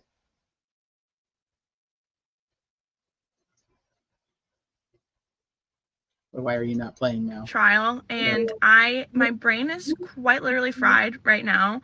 but I wrote down a few things that I would like to say because I do want to keep y'all updated, and there's definitely a lot more, but I haven't really fully processed all of my thoughts and feelings and emotions. So I'm just going to read what I wrote down for the time being. Yeah, here we go. What do I want to say to the world? I apologize to all of the women and men that are victims of domestic violence. Ashley tried to use that as her excuse. My dad was the furthest thing from an abuser. Ashley was the abuser. This whole trial broke my heart, being reminded that the last few years of his life, my dad was manipulated and eventually lost his life. As for me, what feels like having the entire world watch your every move is very overwhelming. I'm excited to have this chapter closed so I can allow both of my parents to rest peacefully. People like to blame their behaviors on trauma, Ashley included. Right now, I feel like there is judgment towards me for trying to keep a smile on my face. First of all, my parents raised me to believe that everything happens for a reason. It doesn't take away from the fact that every moment I miss my parents greatly, but I know all of this is just a trial of life, and I have plenty of other reasons to be grateful. I try to be present in every moment and take it for what it is, whether it's sad, happy, good, or bad. Yes, everything I endured has been extremely traumatic, but I never want it to be the excuse for wrongdoings. I want to make a name for myself by helping others to the best of my ability, being the kindest, most honest, most authentic version of myself. Humor is how I cope. If cracking a joke about all of the hard shit helps me or others smile, I'll take it as a win. Now that this legal battle has been resolved, it's time to put the fight for my dad to rest and fight for myself and for my brand. So that is all. I have lots of other things eventually that I'll talk about, and there's just a lot going on in my head. But I just want to say thank you for being so supportive the last few weeks and the last few years, even while I've just been going through all of this. And there's more to come, and I'm excited for today. Kind of just feels like the first day of the rest of my life. Now that this chapter's finally closed, or it's finally can you tell that my brain's fried? This chapter's finally over, and I can focus on things that don't revolve this trial anymore, and there's no more anxiety of what the verdict was going to be. We know it now. But anyways, that's all for now. I love you guys. I'll talk to you later. And I think she's just such a fucking sweetheart. She's just so damn sweet. And she tries so hard to not bear her emotions to everybody all the time. But I mean, there's no way at 23 in going through this for the last 4 years that she's not, she's not got her own trauma. I just think she's such a sweetheart. That was the reason for the fight. She was jealous of Eva. Yes, she was very jealous of Eva. She was jealous of his ex-wife, thought he was still in love with his ex-wife. Emailed the link. Okay, perfect. Thank you. Oh, this part. I think we played this before. But yeah. We were talking about the end of the hearing on September 17th, 2020, where Judge Moreland made a order. Thank you, Bora Bora. Order. Correct. She made an oral ruling at the conclusion of the hearing. And was the defendant present to hear this ruling? Yes. She was in court then? Yes. All right. I'm going to show you State's Exhibit number 1. Do you recognize I think that everybody should listen to the Stand Your Ground hearing. There's a lot of information that came out during that hearing that we did not get during, and this is from the Stand Your Ground hearing, but there's so much information that came out. We do know, and I think Giselle said it earlier, that the reason that her first marriage failed was because she had slapped him and cheated on him. Obviously, that's his story, so take it for what you want. But the Stand Your Ground hearing gives a lot of information because it was, not in front of a jury. So I think there was a lot of abusive history, and I think we see it still with her with her child now. The fact that her child is out there in the environment that she put her in, talking about keep my mommy free. We see the communications between her and Doug, where they're fighting about Eva, they're fighting about Renee, who's deceased. We know that she reads Eva's diary and realizes that Eva does not actually like her. Eva changes out this shadow box that she was given to a rose from her deceased mother's funeral. I mean, And that pissed her off, hurt her feelings. And I agree with some people in chatter, like the age has a lot to do with it. The fact that she was 24 and he was 54 was obviously a problem. I think everything should have ended in 2017.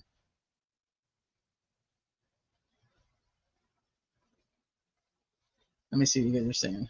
She could have lied and said there were other DV incidents over 3 years, but she didn't. But she did. She tried to. She did lie. She said that he was poisoning her with tea, and had them take the baby out early, 3 weeks early via C-section, and then she put her in a hyperbaric chamber when she knew that she never even drank this supposed tea that was sent to her 4.5 months earlier. So she did lie, and then she caused more damage to her daughter by putting her through that as a brand new baby. And it was proven in court that that was a lie. She then also lies and tries to say that he's over there sexually and physically abusing Emerson, which is also proven then to be not true. She just tries to do it in other ways. But she does lie. She lies. Well, Deetra, I will say at 23, I knew everything, but now at 44, I realize at 23, I knew nothing. I do. Those are my initials. Okay. What is it? That is the CD of the oral pronouncement at the end of the injunction and emergency time-sharing hearing. And you said these are your initials. So Correct. when you listened to it, did it accurately reflect your memory of what was said in that hearing? Yes. State would enter an evidence exhibit 1. Same objections? Yes, sir. Yes, sir. Overruled for the same reasons. I'm not accepting it for the truth, just the effect on the listener. Okay. And then They have her Google searches where she was Googling him before she'd actually met him with that one. At that benefit. Saying, even though I find it very reticent to ever say, well, someone else investigated this, so there's no problem. But I do appreciate the fact that Mr. Sessom argues that people investigated and found that his client wasn't the perpetrator of any domestic violence, et cetera. Because I just read a report by a doctor that just indicated that he had done a full battery of psychological evaluations on Mr. Benefield in this particular case. He had absolutely no concern of self-harm, domestic violence, or any other type of spurious activity on the behalf of Mr. Benefield. Let me just go ahead and say as follows, that this court will find that as far as credibility is concerned, I would find, and I'm going to say this in the gentlest form I possibly can, that there is absolutely not a single scintilla of credibility that I'm attaching to anything that was testified to, at least in this hearing of Ms. Benefield. Court finds that it starts from basically the absurd of the conversations of what she would have had with a child, searching the room, finding a shadow box, being so upset, but also at the same time the testimony where she said, well, they were absolutely liked me a lot. They confided in me every conversation. I knew all these horrible things were going to happen because the girls felt good talking to me. We then move forward to the actual presentation that she's had in this courtroom since she entered into this courtroom, the turning on of tears when she thinks it's appropriate, and then we move on to the entire insinuation that there is some type of poisoning going on in this particular case. There is not a single scintilla of credible evidence that Ms. Benefield has ever been poisoned or suffered from any illness of any poison. Court finds that Dr. Hilliard's testimony was suspect. I don't think that the court finds that he reviewed one record appropriately. And in comparison to Dr. Sawyer, I think his testimony, in a word, was bunk. I do find that Dr. Sawyer's testimony was quite informative, and that his information concerning the answered questions that I had, how there were testing for certain metals on and then testing for certain metals that weren't there. Most important to this court was the explanation of the misinterpretation or the use of an improper range, which I think even in cross-examination, there was a misunderstanding that there is a range of these metals are in the human body, not just a single number.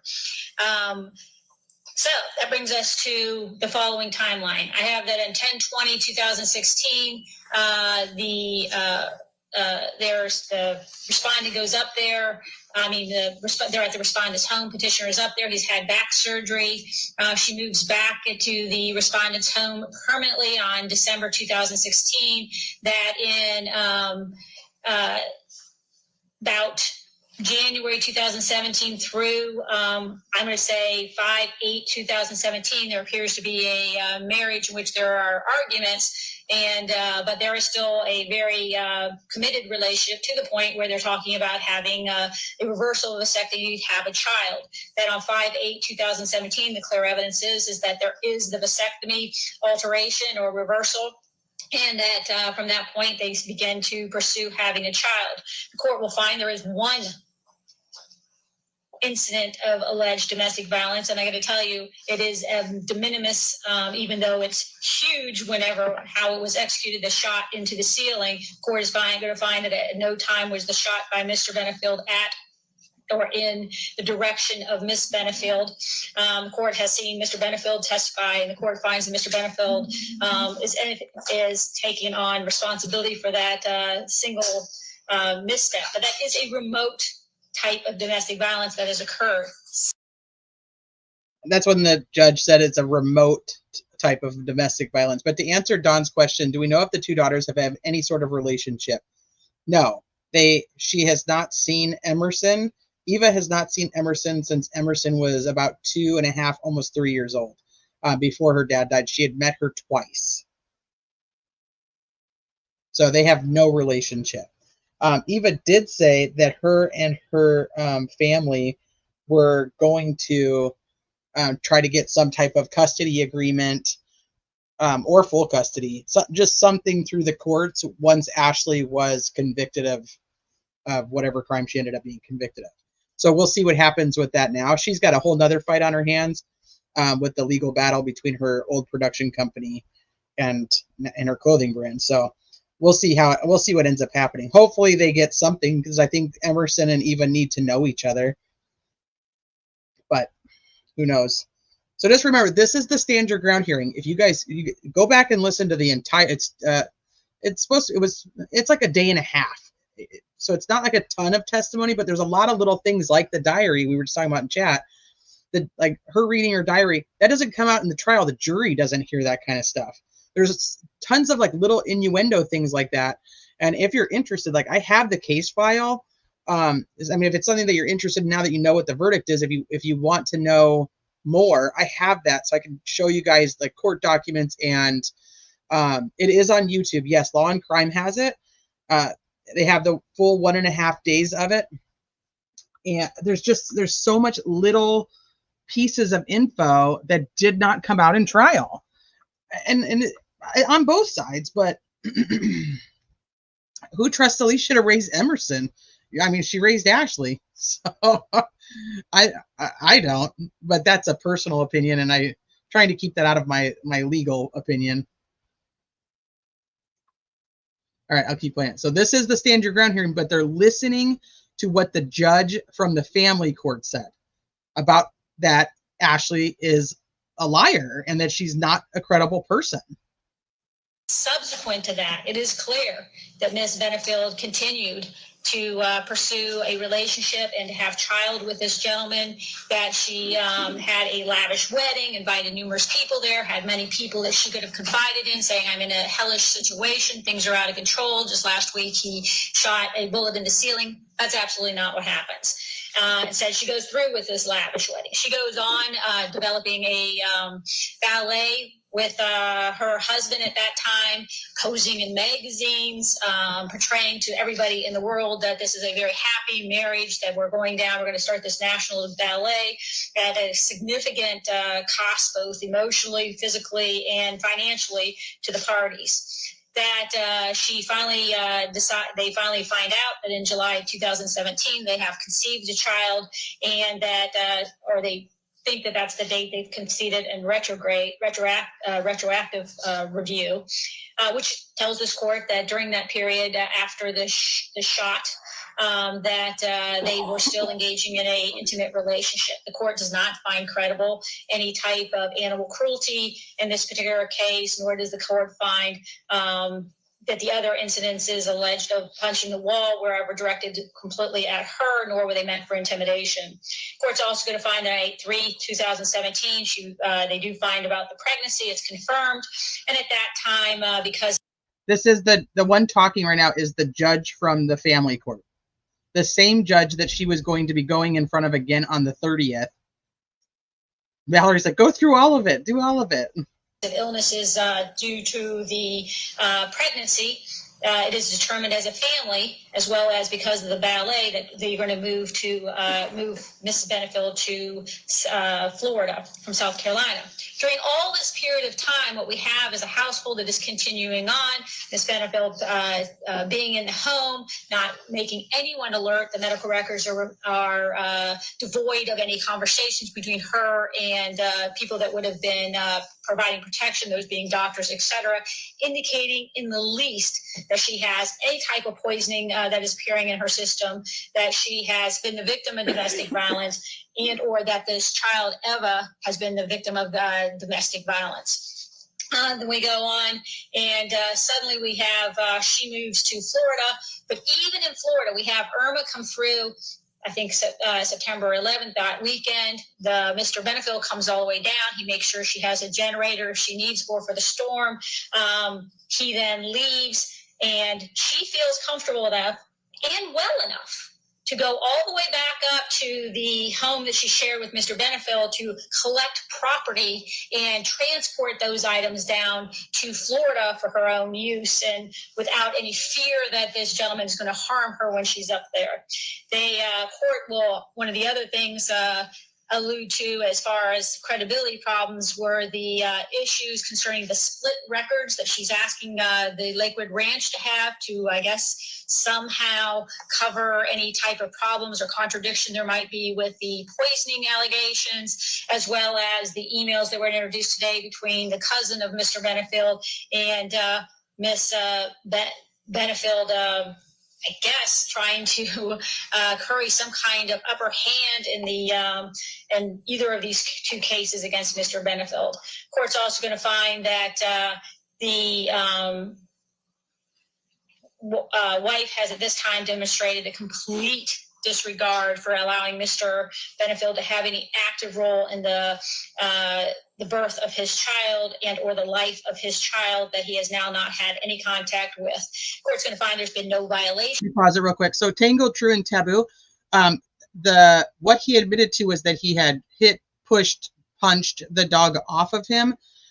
In her case in chief for the Stand Your Ground hearing, what she was trying to portray, and they actually still tried to do in the trial, was that he like punched the dog so hard that he knocked the dog unconscious, and she thought the dog was dead. So I think that gets kind of confusing because she's saying no, that's not what happened, and he admits that he did something to the dog, but not that he was punching the dog to the point of unconsciousness. Therefore, Ashley's still lying and exaggerating what actually happened. That's my take on that. So you can have a completely different one, and that's fine. Why wasn't this woman called as a witness in the murder trial? Because he didn't want, the judge over and over said, I do not want to essentially have family court inside the murder trial. So that's why he cut so much of that stuff out of it. They weren't even allowed to say that this judge said there was not a scintilla of evidence to support anything that Ashley had claimed.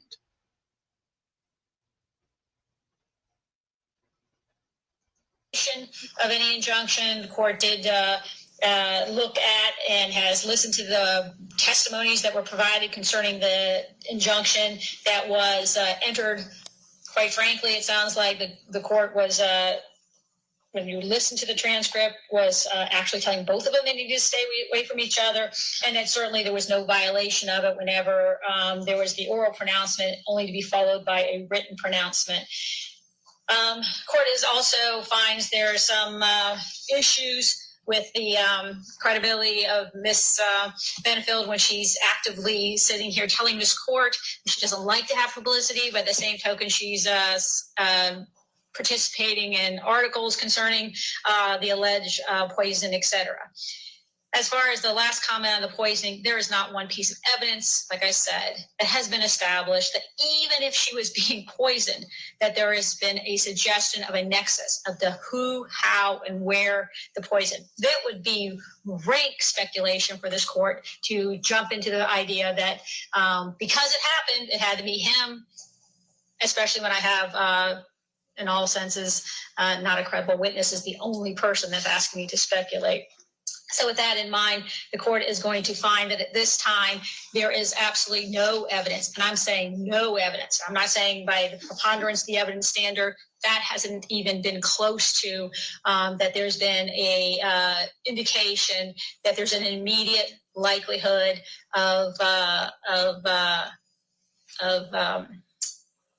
domestic violence. There's only the one remote incident. And as of today, there's no reasonably prudent or logical person would think that you're the threat, that you're being threatened by immediate domestic violence. So for those reasons, the court is going to deny the request for an injunction in this particular case. Okay. So after the That's essentially, that's, you know, I don't know if you want to hear the rest of the attorneys. judge's ruling on the injunction, which would be the defendant's motion, did she make a ruling on? So obviously same prosecutor, the person on the stand is Doug Benefield's family court attorney. On your motions? Yes. And that was time sharing with the child? It was time sharing and parental responsibility. Okay. And what was the order, or what did the judge say Doug could do? There was a temporary time sharing schedule that was increasing in frequency and amount. So it started with the first day that he was going to be able to meet his daughter, just a handful of days later. After a period of time of seeing her according to the schedule, then it jumped up to weekend time sharing, overnight sharing. Then there was another jump. And so he was able to take his daughter back to South Carolina for time sharing. There was also, I believe, some extended visits, maybe holiday related, but then the other main component of that order was with regard to shared parental responsibility, which again is the decision making.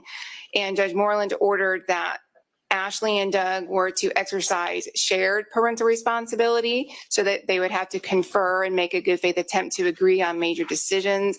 But the court specifically ordered that Doug Benefield would have ultimate decision-making authority regarding health-related or medical issues.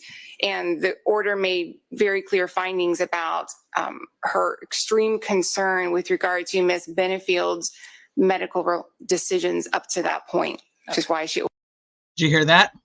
So the family judge had given them like essentially 50-50 on making decisions, but that Doug had the final say in any of the medical, anything health related, based on what Ashley had done to Emerson when she was born. I mean, you don't think that pissed Ashley off? I would say it did.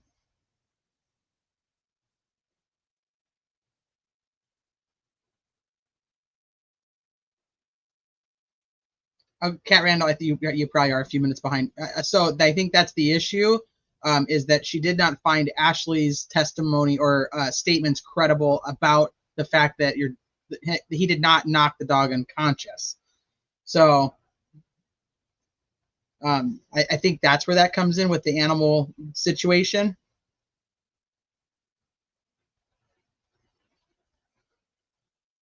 I'm telling you that whole wheel therapist, if you go back and listen to what that guy said and you switch the roles of Doug and Ashley, it really puts Ashley inside that wheel. It's kind of interesting that another thing that I was totally disagreed on the prosecutor. Why didn't the prosecutor ask questions like that of the wheel doctor, saying, hey, like, okay, so if somebody does this, where does it put them in the wheel? If somebody makes up something, a medical, issue with their child, where does that put them in the wheel? You know what I mean? Like, why didn't I just didn't agree with, I did not think the prosecutors were great. But I do think that in the prosecutor's closing, where they're like, that guy thinks that everybody's in a domestic violence relationship. He thinks everybody's on this wheel. Yeah, the wheel of power and control. No jurors yet. If we do get something from jurors, we can come back on, we can cover it. I mean, I don't know. It's tough because there's so much other stuff happening in the true crime world, but we can definitely go back if you guys want to. We can go watch the Stand Your Ground hearing together if that's something that you guys are interested in doing.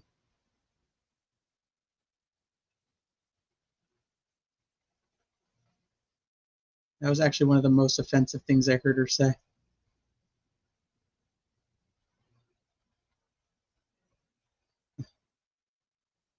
It was? I didn't think so. Because I was like, yeah, he literally could put anybody on that wheel.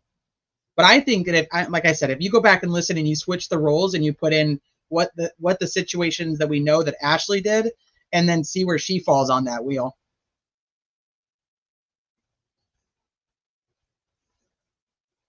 Let me see what they said up here.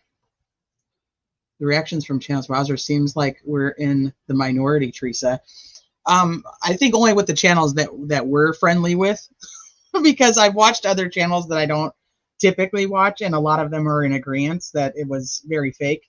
But I know that people are giving Jay a hard time, like I told you so. He put it on Twitter that people are being like kind of mean to him. I'm like, don't be mean to fucking Jay. Jay has a heart of gold, man. That's why, and Bob too. That's why they believe her. Because they don't want to not believe her, because not believing her is much harder. It's much harder to wrap your head around that there's somebody that is lying and manipulative to the point where they have no problem killing another human being. It's much easier to believe her. So, and they have hearts of gold. They feel everything. They're like major empaths over there. So I don't know why anybody would give them a hard time. I don't, like I said, there's people in this chat right now that totally believe her. I don't care if you believe her.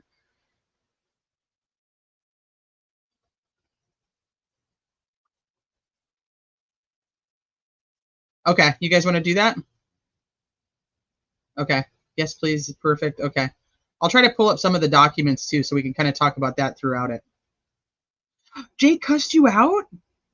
No way. Really?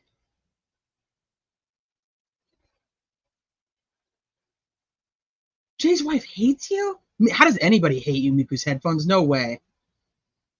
Yeah, they're just big softies. I don't think anybody should be mean to them. They, like I said, they're empaths. They feel every time that they're reading documents or they're watching this stuff with trials, you can see it all over their faces. That they feel all this stuff. I feel some stuff.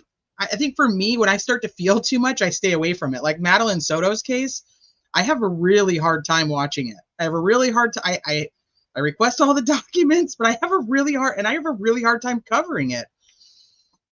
I don't know if you guys have been around long enough. If you remember Cash Gernon's case, like I couldn't handle that case. I physically just couldn't handle it. So I stay away from it because I know I'll break down. So it's just choices. My opinion is I don't care if one or both were the victim of DV, but I do think this was a justified killing. And one day I'll give an analogy that'll make perfect sense. Interesting. Ashley was not working. No. And when asked why she wasn't working, she said that Doug wouldn't let her work. I can't believe that Jay blocked you, though. That's kind of crazy to me, Answer. You must have got him riled up. Or you got to him when he was right in an emotional state, like place, because all right, we'll do that. We'll do the stand your ground hearing, and then I'll pull up some documents. Oh, do not think. Gotcha. You do not think it was a just. Whoa, hold on. Oh, I do not think this was a justified killing. Really? See? And I still love Sleuthy.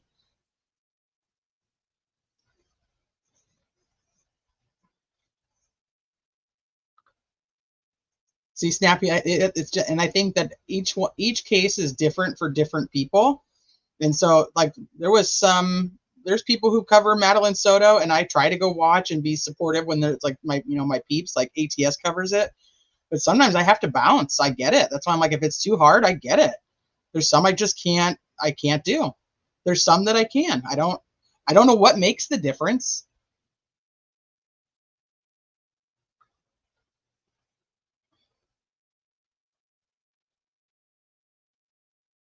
Kat says he was just remodeling when he shot it. No, he was not. That was a problem. Absolutely. No, I will not dismiss what he did. He absolutely shot a hole in the ceiling. I will not downplay that.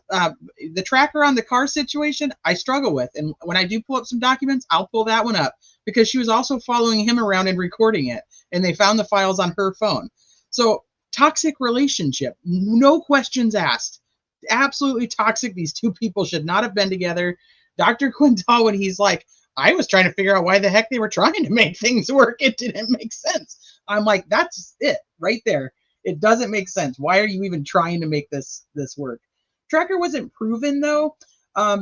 When she took the car in, it did not have a tracker on it anymore, but there is a message from Doug that says that he did put a tracker on there. So is he making it up? Is he not? I don't know. There are notes. That's another thing that didn't come out in the trial. There are notes from his phone that are like talking about her location and how long she's staying there. None of that stuff is normal. None of that stuff is okay.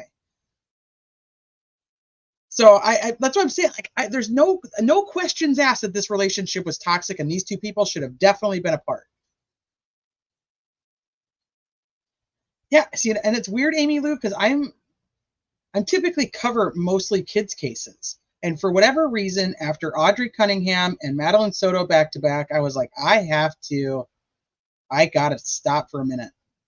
And then I went to like Karen Reed and this one. I don't know. I needed a break from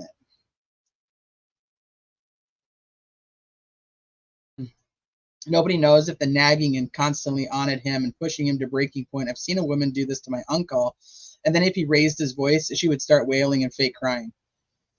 Well, that's a very big behavior. And I hate like true crime. We always throw out like narcissistic, the word narcissist, but it's like, push, when the person does get so mad that they can't handle it anymore, then it's like, I don't understand like why you're so mad. Like that's ridiculous. You shouldn't be so mad. Like I didn't do anything.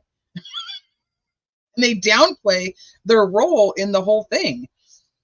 So I think she didn't understand boundaries. She was 24 years old. He literally said, I'm stressed out with the ballet. I'm stressed out with I'm stressed out with the stuff with Eva. You're fighting with me all the time. I can't do this anymore. Like, please just stop right now.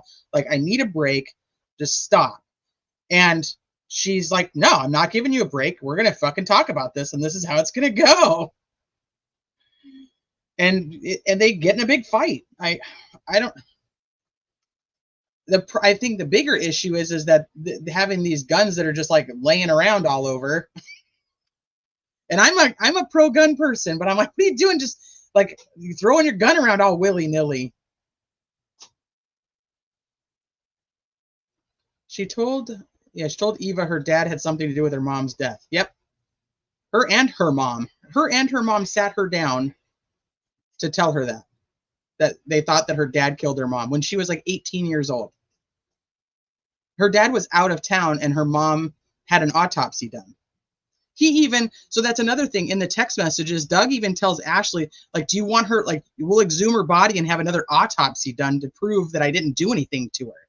Like, will that make you happy? Like, what do you need to make you happy? I'll do it. Like, he's going to exhume his dead wife?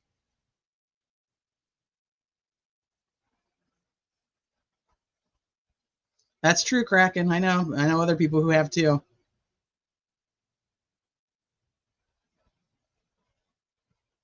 I don't think it would have been not guilty if the jurors were all men. Possibly could have been guilty on main charge. Yeah. Yeah, we'll make the time. We can do it. If you guys are interested in going back on it, sometimes people aren't interested because it's now there's a verdict and it's kind of done. But a lot of people, like I said, this case wasn't like super high profile, and now people have watched it from more of a juror perspective. And so if you want to go back through it, I have no issue doing that. We'll do that. So we'll set up a time to go through and watch the Stand Your Ground hearing, and it'll be much easier because we can skip over all the, hubbaloo. What do you call it? Hubbabaloo. What do you call it? No, hubbabaloo. No, what do you call it? Hubbaloo. That's not how you say it, though. I can't even think now. Oh, Sherry, thank you. All right, well, I am going to wrap this up because I got to do a couple things before we come back here in a little bit to do Delphi. Freaking crazy Delphi. We had day 2 in the Delphi case, so I will be back in just a couple hours to cover that case. So if you guys are into Delphi, I will see you in just a little bit while we cover day 2 of the 3-day hullabaloo. Hullabaloo. Hullabaloo. Thank you. So dumb. See, what would I do without you guys? I'd just say random ass words that make no sense. So, all right, I'll see you guys in a little bit. Have a good one. Do you dare to follow me down? Head into the unknown.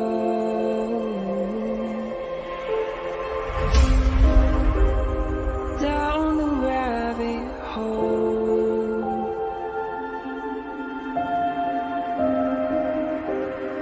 Where it stops, no